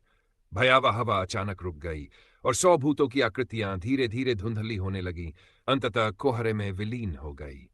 लड़की मुड़ी। उसकी काली आंखें सीधे उसे घूर रही थी और उसके होंठों पर एक अजीब सी मुस्कान थी, मानो अगली बार मिलेंगे। फिर उसका शरीर धुएं की तरह गायब हो गया। सिर्फ नीली लालटेन जमीन पर ठक की आवाज के साथ गिर पड़ी और उसकी लौ बुझ गई। विधवा वांग के पैर ढीले पड़ गए और वह जमीन पर गिर पड़ी। उसकी पीठ ठंडे पसीने से भीग चुकी थी। अभी अभी वह लगभग मर ही गई थी। वह कांपते हुए उठी और लड़खड़ाते हुए भागने लगी, लेकिन उसके पीछे का कोहरा जैसे जीवित हो लगातार उसका पीछा कर रहा था। विधवा वांग कोहरे में ठोकर खाते हुए भागती रही और पीछे से आती पदचाप और करीब होती जा रही थी। टक टक। यह आवाज हड्डियों के रगड़ने जैसी थी, या जैसे तेज नाखून जमीन को खुरच रहे हों। उसने पीछे मुड़कर देखने की हिम्मत नहीं की, वह बस आगे भागती रही। लेकिन चाहे वह कितनी भी तेज भागे, उसके आसपास का दृश्य वही रहता। टेढ़े मेढ़े सूखे पेड़, घना कोहरा और वह हल्की सी ही बच्चों की हंसी। लेकिन वह लाल कपड़ों वाली लड़की नहीं थी। वह अचानक मुड़ी, लेकिन वहां सिर्फ खाली अंधेरा था। Half half. विधवा वांग जोर जोर से सांस ले रही थी। उसके कपड़े ठंडे पसीने से भीग चुके थे। हम बाहर नहीं निकल सकते। वह इस अभिशप्त जंगल में जाने कब से दौड़ रही थी, लेकिन चाहे जिस दिशा में जाए, अंत में फिर उसी जगह लौट आती। ये भूल भुलैया में फंस जाना है। उसका दिल निराशा से भर गया। उसी समय उसके शरीर की यिनचाशुआन बॉडी जोर जोर से कांपने लगी, मानो चेतावनी दे रही हो। खराम! अचानक जमीन फट गई। एक सफेद हाथ बाहर निकला और उसके टखने को कसकर पकड़ लिया। आह! वह चीख उठी और पूरी ताकत से छटपटाने लगी, लेकिन उस हाथ की ताकत इतनी भयानक थी कि उसकी हड्डियां लगभग टूटने लगी। नीचे आ जाओ और मेरे साथ रहो। जमीन के नीचे से एक कर्कश आवाज आई। फिर एक सड़ा गला चेहरा धीरे धीरे बाहर निकला, जिसकी खाली आंखों के गड्ढे सीधे उसे घूर रहे थे। विधवा वांग के शरीर में सिहरन दौड़ गई। उसकी जादुई शक्ति बेकाबू होकर उमड़ने लगी, लेकिन वह समुद्र में पत्थर फेंकने जैसी थी, पूरी तरह बेअसर। क्या मैं मरने वाली हूं? उसी क्षण भूम! कोहरे की गहराई से अचानक एक अजीब रोशनी चमकी। रोशनी हल्की थी, लेकिन उसमें गर्म शक्ति थी, जिसने आसपास की ठंडक को दूर कर दिया। यह विधवा वांग स्तब्ध रह गई। जिस हाथ ने उसे पकड़ा था वह जैसे जल गया हो, तुरंत पीछे हट गया। जमीन के नीचे का प्राणी दर्दनाक चीख के साथ तुरंत गायब हो गया। वह रोशनी उसे रास्ता दिखा रही थी। बिना सोचे समझे वह लड़खड़ाते हुए उस रोशनी की ओर बढ़ गई।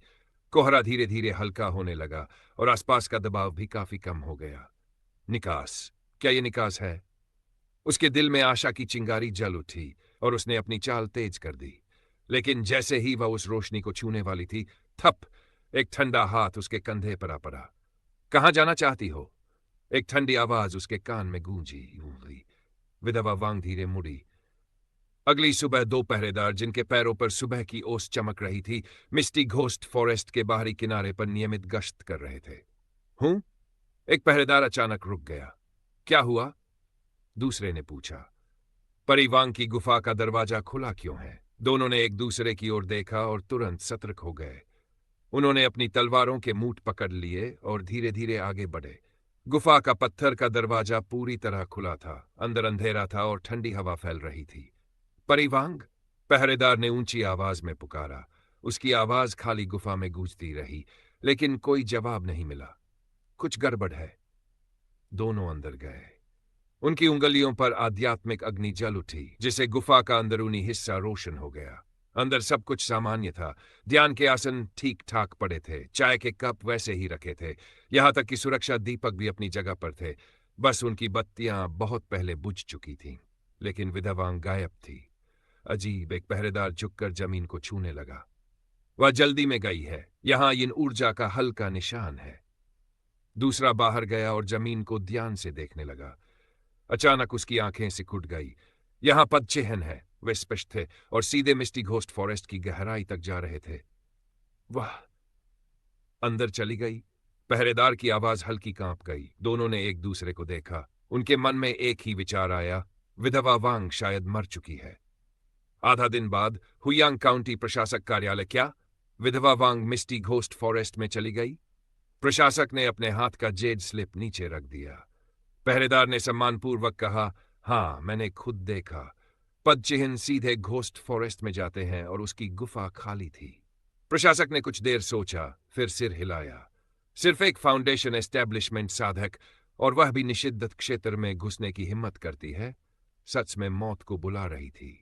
उसने अपनी कलम उठाई और हुयांग काउंटी के साधकों का अभिलेख में लिखा, विधवा वांग, फू परिवार की अतिथि साधिका, फाउंडेशन एस्टेब्लिशमेंट स्तर, बिना अनुमति मिस्टी घोस्ट फॉरेस्ट में प्रवेश किया और लापता हो गई। संभावना है कि वह मर चुकी है। लिखने के बाद उसने फाइल बंद कर दी। इस मामले की और जांच करने की जरूरत नहीं। मिस्टी घोस्ट फॉरेस्ट बेहद खतरनाक है। पर्पल मेंशन स्तर के साधक भी वहां जाने से डरते हैं। उसके लिए तो यह आत्महत्या थी। पहरेदार हिचकिचाया, लेकिन वह आखिरकार अतिथि बुजुर्ग थी। क्या हमें फू परिवार को सूचित नहीं करना चाहिए? प्रशासक बुजुर्ग, वह बस नाम की आवारा साधिका थी। फू परिवार को उसकी जरूरत नहीं। उसने हाथ हिलाकर पहरेदारों को जाने का इशारा किया। मामला यहीं खत्म।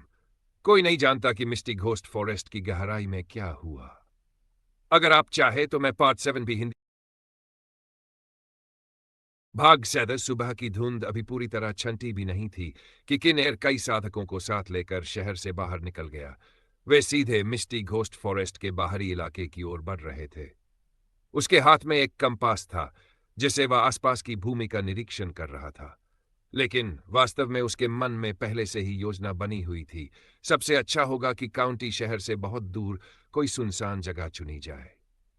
लेकिन जैसे ही वह एक घाटी में पहुंचा, अचानक उसे महसूस हुआ कि उसकी बाहों में रखा कंपास जोर जोर से कांपने लगा और उसकी सुई पागलों की तरह घूमने लगी। हूं? किन्नर ने हैरानी से ऊपर देखा। घाटी के बीचों बीच एक प्राकृतिक रूप से बना पत्थर का मंच था, जो किसी वेदी जैसा दिख रहा था। उसके चारों ओर आध्यात्मिक ऊर्जा भंवर की तरह इकट्ठा हो रही थी। क्या ये स्वर्ग की इच्छा हो सकती है? किन्नर की आंखें फैल गई और उसका हृदय खुशी से भर गया। अगर इसकी खबर दी जाए तो कुलपति अवश्य ही संतुष्ट होंगे। उसने तुरंत संचार ताबीज निकाला और किंदा को सूचना देने ही वाला था कि अचानक उसके पीछे से एक शांत और उदासीन आवाज सुनाई दी। यह जगह अच्छी है, चलो इसी को चुन लेते हैं। किन्नर चौंक कर पलटा। उसने देखा कि फू चांगशिंग उसके पीछे खड़े थे। उनकी दृष्टि गहरे और अथाह तालाब की तरह रहस्य में थी। टाना वृक्ष का अंकुर, एक और लॉटरी, मंदिर का विकास। हुयांग काउंटी कुछ दिनों बाद आसमान को चीरती हुई एक नीली रोशनी की किरण घाटी के बाहर आकर उतरी। वह महिला सादे सफेद वस्त्र पहने थी, जिसकी आस्तीनों पर हल्के सुनहरे कढ़ाई के पैटर्न बने थे। उसके चेहरे के भाव ठंडे और गंभीर थे। उसने हल्के से अपने पैर जमीन पर टिकाए, मानो हवा में चलते हुए आगे बढ़ रही हो। उसके शरीर के चारों ओर हल्की आध्यात्मिक आभा चमक रही थी। वह यू छिंगरू थी। किन परिवार के तीनों भाई काफी समय से उसका इंतजार कर रहे थे। उसे आते देख वे तुरंत आगे बढ़े और सम्मानपूर्वक झुककर प्रणाम किया। किंदा ने मुट्ठी बांधकर कहा, महोदया यू, आप इतनी दूर से आई हैं, आपने कष्ट किया। यू छिंगरू ने हल्का सा सिर हिलाया। उसकी नजर घाटी पर घूमी, जहां धुंध के बीच से फू चांगशेंग की आकृति उभर रही थी। उसने धीरे से कहा, पति। वुझौ लौटने के बाद फू चांगशेंग ने यू छिंगरू को संदेश भेजा था ताकि वह हुयांग काउंटी आकर यहां एक शक्तिशाली संरचना स्थापित करने में मदद करे। पांचों सीधे घाटी के बीच बने पत्थर के मंच की ओर चले गए। यू छिंगरू घाटी के केंद्र में खड़ी हो गई। उसने अपनी नाजुक हथेली हली, उसकी उंगलियों से आध्यात्मिक प्रकाश बहने लगा और एक जटिल पैटर्न रेशमी धागों की तरह जमीन में उतरने लगे। उसने आंखें बंद कर लीं और गहरी एकाग्रता में डूब गई। उसके शरीर से आध्यात्मिक ऊर्जा उमड़ रही थी। बिना हवा के ही उसके वस्त्र लहरा रहे थे और आस्तीनों के सुनहरे पैटर्न चमक उठे। कुछ क्षण बाद उसने आंखें खोली। उनमें समझ की चमक थी। यहाँ की ये ऊर्जा आध्यात्मिक नसें आप समय उलझी हुई हैं, जिससे यिन यांग संगम की स्थिति बन गई है। उसने देशवर में कहा, पर उसके शब्द स्पष्ट थे। यदि यहां जल्दबाजी में मंदिर बनाया गया तो दुष्ट ऊर्जा का प्रतिघात हो सकता है। इसलिए पहले 4 प्रतीकों की दुष्ट दमन संरचना बनानी होगी ताकि यिन यांग संतुलित हो सके। फिर आत्मा संग्रह और नस मार्गदर्शन तकनीक से धरती की नसों को स्थिर करना होगा, तभी मंदिर लंबे समय तक टिक सकेगा। फू चांगशेंग ने हाथ पीछे बांधते हुए पूछा, कितना समय लगेगा? यू छिंगरू बोली, अगर पर्याप्त लोग हों तो 3 महीने। यह सुनकर किंदा तुरंत बोला, मैं हुयांग काउंटी के सभी एरे मास्टर्स को बुला सकता हूं। फू चांगशेंग ने हल्के से सिर हिलाया। ठीक है। जल्द ही किन भाइयों ने हुयांग काउंटी से 100 से अधिक एरे मास्टर्स बुला लिए। उनकी साधना बहुत ऊंची नहीं थी, पर अनुभव बहुत था। यू छिंगरू ने पूरी संरचना को अलग अलग भागों में बांटा, सभी को काम सौंपा और स्वयं मुख्य एरे आंख की निगरानी करने लगी। दिन रात वह आध्यात्मिक रूनों को समायोजित करती रही। घाटी में हर जगह आध्यात्मिक रोशनी चमकने लगी। एरे के पैटर्न मकड़ी के जाल की तरह फैले हुए पूरे क्षेत्र को ढकने लगे। उधर फू परिवार के कारीगर भी व्यस्त थे। उन्होंने एरे के बाहर एक प्राचीन और गंभीर मंदिर का निर्माण किया। नीले पत्थर से नींव बनी थी और आध्यात्मिक लकड़ी से बीम तैयार किए थे। मंदिर बड़ा नहीं था, लेकिन रहस्यमय था। छज्जों पर ड्रैगन और फीनिक्स उकेरे गए थे। स्तंभों पर ताबीज खुदे हुए थे।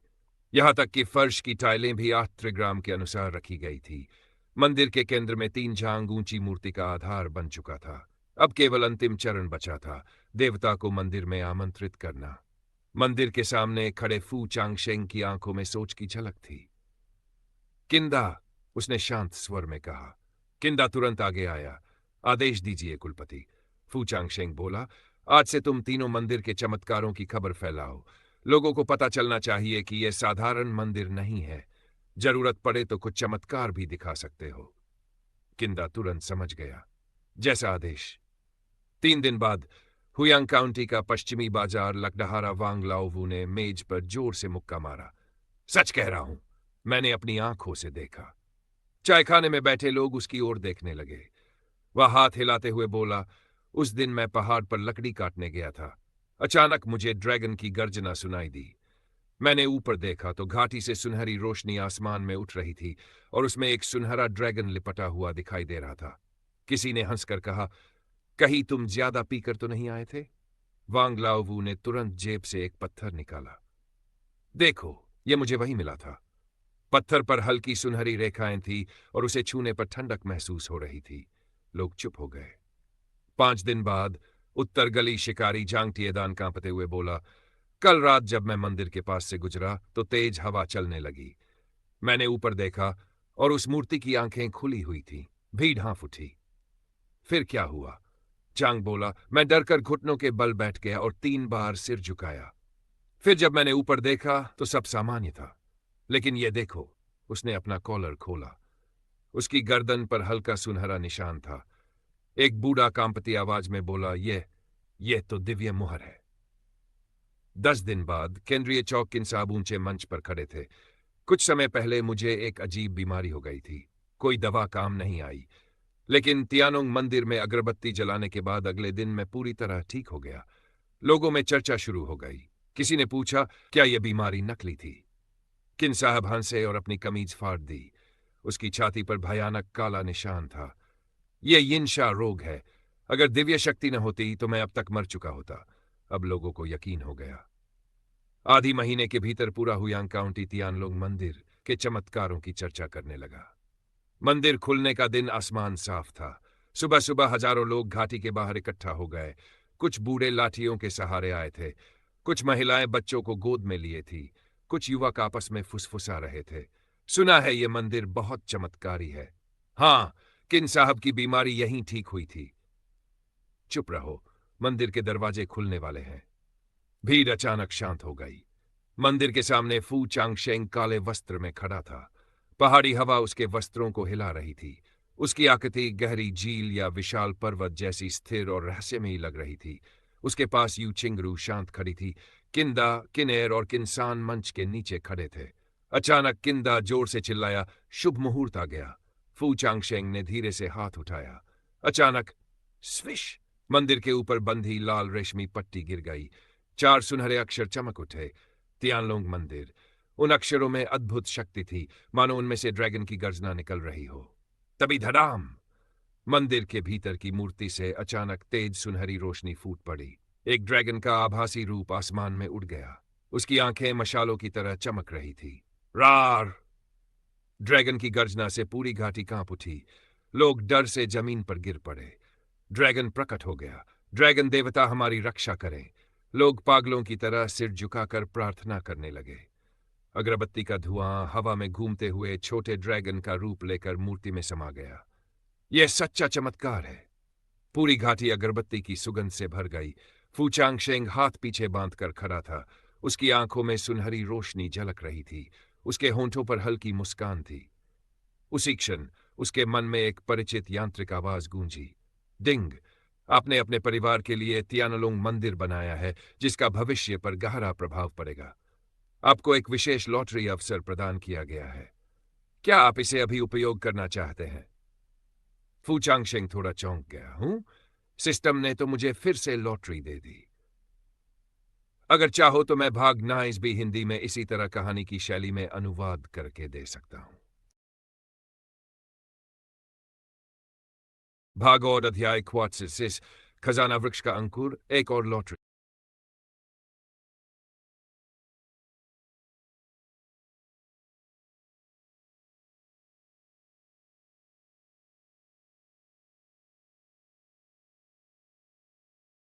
भाग 9 चांगशेंग की आंखों में खुशी चमक उठी, लेकिन आसपास इतने लोग मौजूद थे कि उसने तुरंत लॉटरी निकालने की इच्छा को दबा लिया। इसके अलावा उसे चिंगरू को सौंपने के लिए एक और महत्वपूर्ण आधिकारिक काम भी था। चिंगरू, मेरे साथ गुप्त कक्ष में चलो। भीड़ से बचते हुए फू चांगशेंग और यू चिंगरू मंदिर के नीचे खुदे हुए एक गुप्त कक्ष में प्रवेश कर गए। कमरा गहरा और एकांत था। पत्थर की दीवारों में जड़ी चमकदार मोतियां ठंडी रोशनी बिखेर रही थीं, जिनकी चमक में 2 पतली आकृतियां प्रतिबिंबित हो रही थीं। फू चांगशेंग ने अपनी आस्तीन छटकी और कुछ ऐरे झंडे बाहर निकले, जो ठीक गुप्त कक्ष के चारों कोनों में जाकर गिर गए। उसकी उंगलियों से आध्यात्मिक प्रकाश बहा और एक अदृश्य अवरोध चुपचाप खड़ा हो गया, जिसने अंदर को पूरी तरह बाहर से अलग कर दिया। पति, क्या ये आनान के बारे में है? क्या जिंगजो में कुई गैर और बाकी लोगों के साथ कुछ हुआ है? फू चांगशेंग के गंभीर व्यवहार को देखकर यू चिंगरू थोड़ी चिंतित हो गई। चिंगेर को हुईशी काउंटी बनाने में मदद करने के लिए वह लंबे समय से जिंगजो नहीं लौटी थी। उसके बच्चों में से केवल आनान और कुईगेर ही जिंगजो में रह गए थे। चिंता मत करो, आनान और कुईगेर दोनों ठीक हैं। देखकर कि यू चिंगरू ने गलत समझ लिया है, फू चांगशेंग ने तुरंत बताया कि कुईगेर पहले ही फाउंडेशन स्थापित कर चुका है। यह सुनकर यू चिंगरू ने राहत की सांस ली। फू चांगशेंग ने बिना घुमाए फिराए अपनी काली चोगा झटकी। अचानक हवा में 3 जेड के बक्से प्रकट हुए और मध्य आकाश में तैरने लगे। मेटियोराइट आयरन। पहला जेड बॉक्स खुलते ही उसमें से गहरे काले रंग की धातु का टुकड़ा दिखाई दिया, जिसकी सतह पर तारों जैसे चांदी के बिंदु जड़े हुए थे। जैसे ही वह प्रकट हुआ, बंद कमरे का तापमान अचानक गिर गया, मानो हवा भी जम गई हो। यूचिंगरू की आंखें हल्की सी चमक उठी। Void stone. दूसरे जेड बॉक्स में मुट्ठी के आकार का धूसर सफेद क्रिस्टल शांतिपूर्वक तैर रहा था। उसके अंदर धुंध जैसे बादल घूम रहे थे, कभी फैलते, कभी सिकुड़ते, मानो उसके भीतर एक छोटा सा संसार बन रहा हो। यूचिंगरू की सांस रुक सी गई। Phantom sand.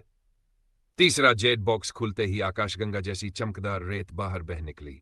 हर कण 7 रंगों की रोशनी परावर्तित कर रहा था और हवा में बहते ही सपने जैसी छवियां छोड़ रहा था। इस बार यू छिंगरू का चेहरा सचमुच बदल गया। पते अपने आपने सच में ये तीनों चीजें इकट्ठा कर ली।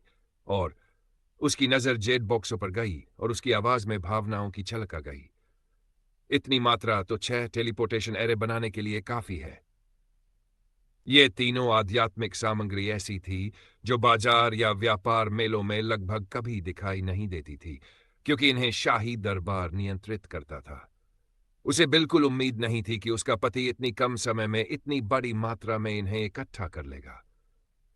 कुछ देर शांत होने के बाद यू छिंगरू उत्साह से भर उठी। पति, क्या इन 6 टेलीपोर्टेशन एरे के स्थान तय हो चुके हैं? फू चांगशेंग ने हल्का सा सिर हिलाया। तियानिन कबीले के पास गोल्डन कोर साधक हैं जो पहाड़ की रक्षा करते हैं। अगर वे किसी दिन हमला कर दें तो तियानलांग पर्वत निश्चित रूप से टिक नहीं पाएगा। तियानलांग पर्वत पूर्वी वन्य क्षेत्र में उनका मुख्य गढ़ था।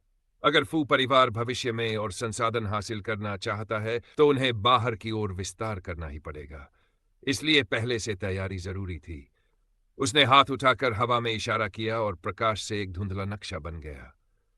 पहला टेलीपोर्टेशन एरे जिंगजोउ के युनशान काउंटी को पूर्वी वन्य क्षेत्र के तियानलांग पर्वत से जोड़ेगा। उसकी उंगली जैसे ही दोनों स्थानों पर फिरी, एक सुनहरी रेखा चमक उठी। तियानलांग पर्वत तियानिन कबीले के पास है। अगर हमला हुआ तो हुइजो प्रांत की सेना पहले युनशान काउंटी पहुंचेगी और वहां से तियानलांग पर्वत भेजी जाएगी। आधे दिन में पहुंच जाएगी।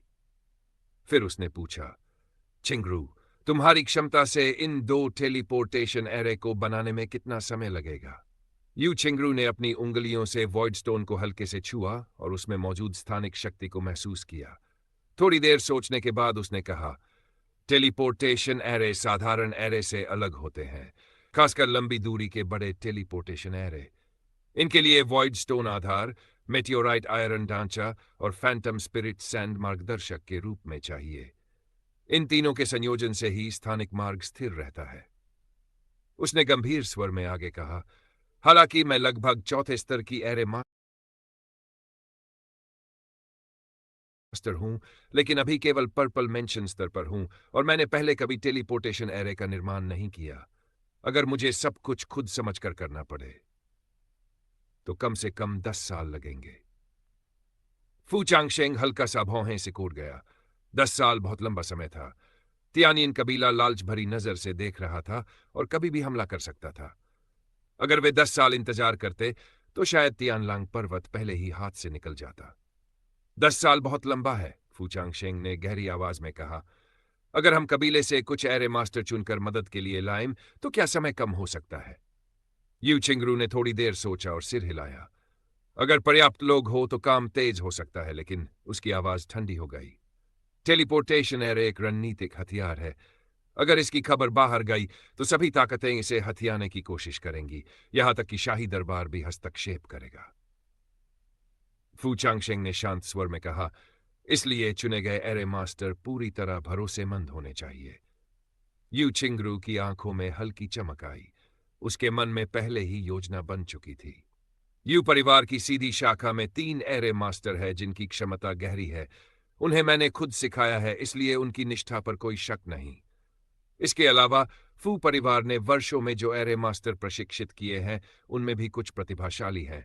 भले अनुभव कम हो, लेकिन वे वफादार हैं। फू चांगशेंग ने सिर हिलाया। ठीक है, यह काम तुम्हारे जिम्मे है। सूची तैयार करो और उन्हें गुप्त रूप से युनशान काउंटी भेज दो। यू छिंगरू ने हाथ घुमाया और तीनों जेट बॉक्स अपनी आस्तीन में रख लिए। टेलीपोर्टेशन एरे का निर्माण पूरी गोपनीयता में होना चाहिए। सबसे अच्छा स्थान वह होगा जहां आध्यात्मिक नसें मिलती हों, ताकि धरती की शक्ति से एरे स्थिर भी रहे और ऊर्जा उतार चढ़ाव भी छिपा रहे। कुछ सोचने के बाद फू चांगशेंग बोला, यूनिशान काउंटी के पश्चिम में एक छोड़ी हुई खदान है। उसके नीचे आध्यात्मिक नस जुड़ी है और वहां लोग बहुत कम जाते हैं। उसे कार्यशाला बनाया जा सकता है। यू छिंगरू ने सिर हिलाया। मैं खुद जाकर निरीक्षण करूंगी। अगर स्थान उपयुक्त हुआ तो वहीं निर्माण शुरू करेंगे। फिर उसने कहा, लेकिन टेलीपोर्टेशन एरे बनाने के लिए बड़ी मात्रा में सहायक सामग्री चाहिए, जैसे बाउंड्री स्टोन और एथीरियल वुड। ये मुख्य 3 सामग्रियों जितनी दुर्लभ नहीं है, पर कम समय में अधिक मात्रा खरीदने से शक हो सकता है। फू चांगशेंग मुस्कुराया। चिंता मत करो, मैंने योंगशांग को कई सालों से इन्हें अलग अलग बैच में खरीदने का आदेश दे रखा है। समय कम करने के लिए उसने आगे कहा, छिंगरू, उस समय फेरी तियानियन भी तुम्हारे साथ मिलकर टेलीपोर्टेशन एरे बनाएगी। फेरी तियानियन कई वर्षों से फू परिवार के प्रति वफादार थी और हाल ही में पर्पल मेंशन स्तर पर पहुंची थी। उसकी एरे कला भी यू छिंगरू के बराबर थी। यह सुनकर यू छिंगरू का दबाव काफी कम हो गया। यह तो सबसे अच्छा होगा। फिर भी यू छिंगरू ने मन ही मन सोचा, अगर फेरी तियानियन को पूरी तरह अपने पक्ष में कर लिया जाए तो ही सबसे सुरक्षित रहेगा। इंसानी दिल गहरे समुद्र की तरह होते हैं, कभी बदल सकते हैं। लेकिन यह विचार उसके होंठों तक आया और फिर उसने उसे निगल लिया। दुनिया में कोई भी स्त्री अपने पति को दूसरी स्त्री के साथ साझा करना नहीं चाहेगी जब तक कि वह उससे प्रेम न करती हो। दोनों कई वर्षों बाद मिले थे। महत्वपूर्ण काम खत्म होने के बाद उनकी नजरें मिली। यू छिंगरू तुरंत समझ गई कि फू चांगशेंग की आंखों में क्या इरादा है। उसने उसे घूरा, लेकिन अंत में मान गई। फू चांगशेंग हल्के से खांसा। छिंगरू, मेरी इंपीरियल कोर्ट दाऊ बॉडी की साधना दूसरे चरण में पहुंच चुकी है। यह यिन और यांग को संतुलित कर सकती है। इस अवसर पर मैं तुम्हारी ऊर्जा भी संतुलित कर दूंगा। यह सुनते ही यू छिंगरू की आंखें चमक उठीं। फू चांगशेंग पद्मासन में बैठ गया। उसके शरीर से सुनहरी रोशनी निकल रही थी, मानो उसके चारों ओर ड्रैगन की छाया लिपटी हो। उसकी आंखें बंद थीं और उसके शरीर में इंपीरियल कोड दाऊ बॉडी अपनी चरम अवस्था में चल रही थी। एक विशाल शाही आभा फैल गई, मानो कोई सम्राट पृथ्वी पर उतर आया हो। यू छिंगरू उसके सामने शांत बैठ गई। उसका सफेद वस्त्र बर्फ जैसा था और काले बाल उसकी पीठ पर झर रहे थे। उसकी आध्यात्मिक शक्ति धीरे धीरे बह रही थी, लेकिन उसमें हल्की रुकावट महसूस हो रही थी। यह उसकी शुरुआती साधना से बची हुई छिपी चोट थी। छिंगरू, ढीली हो जाओ। फू चांगशेंग की गहरी आवाज गुप्त कक्ष में गूंज उठी। छिंगरू ने हल्की सांस छोड़ी और अपनी आध्यात्मिक शक्ति पूरी तरह मुक्त कर दी। अगले ही क्षण भूं, फू चांगशेंग ने हाथों से मुद्रा बनाई और उसके शरीर में इंपीरियल कोड दाओ बॉडी का दूसरा चरण पूरी तरह फूट पड़ा। इंपीरियल ड्रैगन क्यूई, यिन यांग समरसता। तुरंत सुनहरी रोशनी चमक उठी। एक सुनहरा ड्रैगन उसके शरीर से निकलकर दोनों के चारों ओर घूमने लगा। ड्रैगन की गर्जना में मानो स्वर्ग और पृथ्वी का रहस्य समाया हुआ था। यू छिंगरू ने महसूस किया कि एक गर्म धारा उसके शरीर में प्रवेश कर रही है, जैसे बसंत की वर्षा हर नस को पोषित कर रही हो। उसकी रुक रुक कर चलने वाली आध्यात्मिक ऊर्जा धीरे धीरे सहज होने लगी। ये इंपीरियल कोड दाओ बॉडी की समरस शक्ति। वह हल्के से चौंक गई। फू चांगशेंग मुस्कराया। हाँ, दूसरे चरण में ये यिन यांग को संतुलित करता है और तुम्हारी दाओ नींव को मजबूत करता है। आज मैं तुम्हारी छिपी चोटें ठीक कर दूंगा और तुम्हारी नींव को मजबूत करूंगा। यह कहते हुए उसने उंगली से हल्का संकेत किया। सुनहरी ड्रैगन ऊर्जा की एक किरण सीधे यू छिंगरू के दानतियन में प्रवेश कर गई। धड़ाम! यू छिंगरू का शरीर कांप उठा। उसकी आध्यात्मिक शक्ति नदी की तरह उमड़ पड़ी और कई रुकावटें तुरंत टूट गईं। वर्षों से जमा छिपी चोटें इंपीरियल ड्रैगन क्यूई की शुद्धि में बर्फ की तरह पिघलने लगीं। और भी आश्चर्यजनक, उसकी दावनींग पहले से कहीं अधिक स्थिर हो गई। पहले थोड़ा डगमगाता हुआ लेट स्टेज पर्पल मेंशन स्तर अब पहाड़ की तरह अडिग हो गया। पति! उसने आंखें खोली, उनमें गहरा आश्चर्य था। फू चांगशेंग मुस्कुराया। इंपीरियल कोट दाओ बॉडी प्राचीन शाही परिवार की गुप्त साधना है। जब यह दूसरे चरण में पहुंचती है तो यह साधना साथी को भी महान दाओ समझने में मदद करती है। यू छिंगरू के मन में भावनाओं की लहर उठी। वर्षों की साधना के बाद वह भली भांति जानती थी कि मजबूत नींव कितनी महत्वपूर्ण होती है। अगर आज ये द्विसाधना न हुई होती तो शायद वह 100 साल और साधना करती, तब भी अपनी छिपी चोटों को पूरी तरह समाप्त नहीं कर पाती।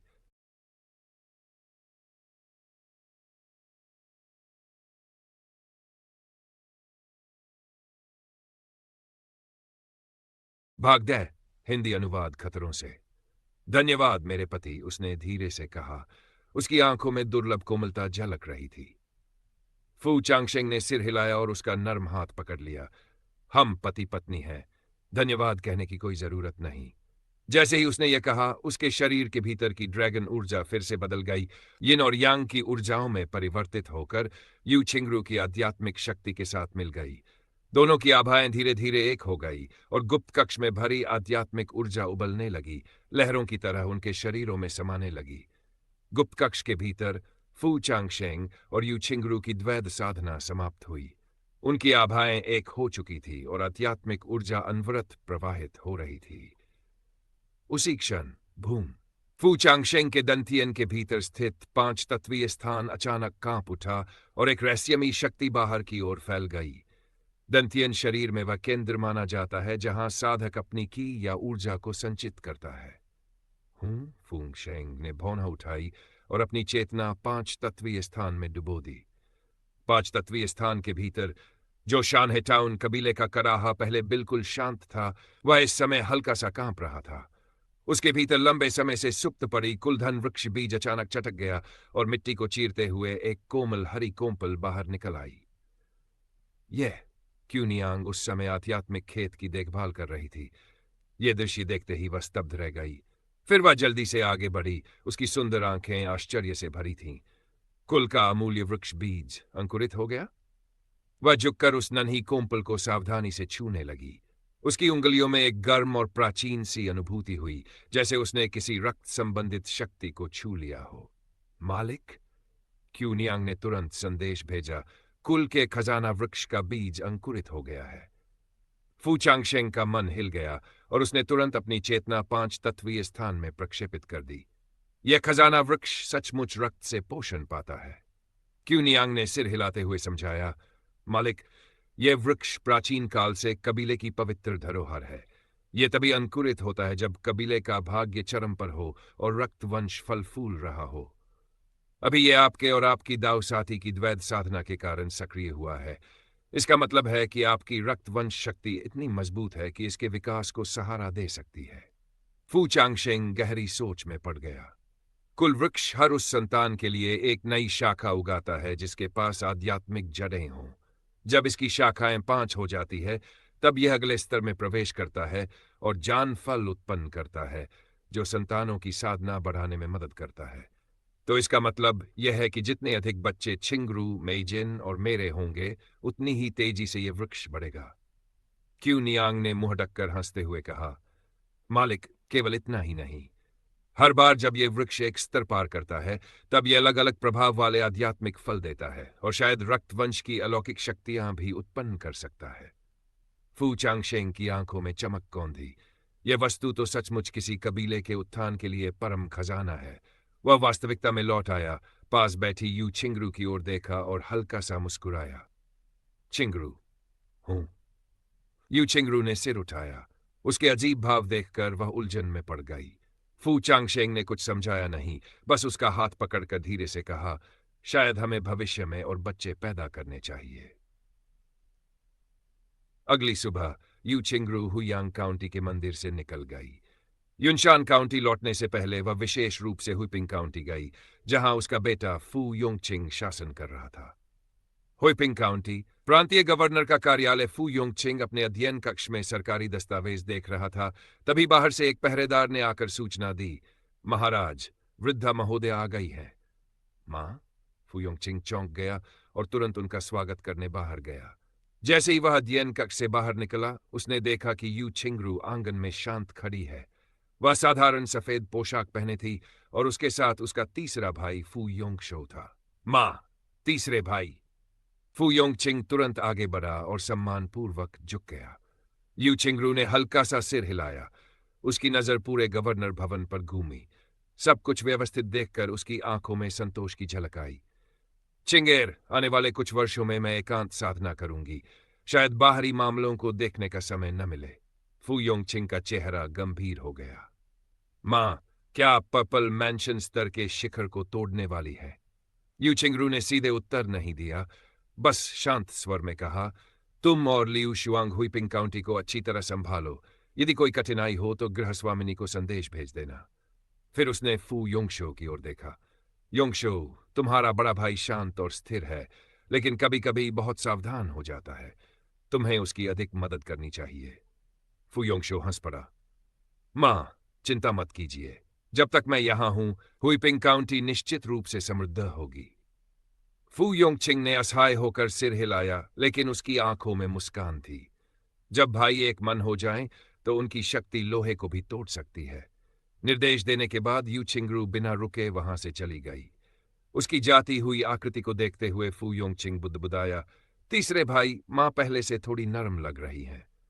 फू योंगशो ने थोड़ी सहलाते हुए हंसकर कहा, बिल्कुल, मां अभी अभी पिता से मिलकर आई है।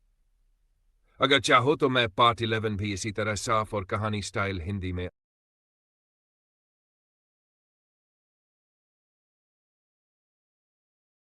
भागेनर और भी आश्चर्यजनक बात यह थी, मंदिर के बाईं ओर सामने अचानक कहीं से एक विशाल कब्र प्रकट हो गई। वह कब्र पूरी तरह काली थी और उसके प्रवेश द्वार के ऊपर खून लाल रंग की एक पट्टिका टंगी हुई थी, जिस पर दो भयावह अक्षर लिखे थे, फू परिवार। फू चांगशेंग की आंखें हल्का सा चमकीं और वह धीरे धीरे उस समाधि की ओर बढ़ गया। चीन, बिना किसी हवा के ही यिन ग्रह का द्वार अपने आप खुल गया और भीतर से गहरी यिन ऊर्जा का एक झोंका बाहर उमड़ पड़ा।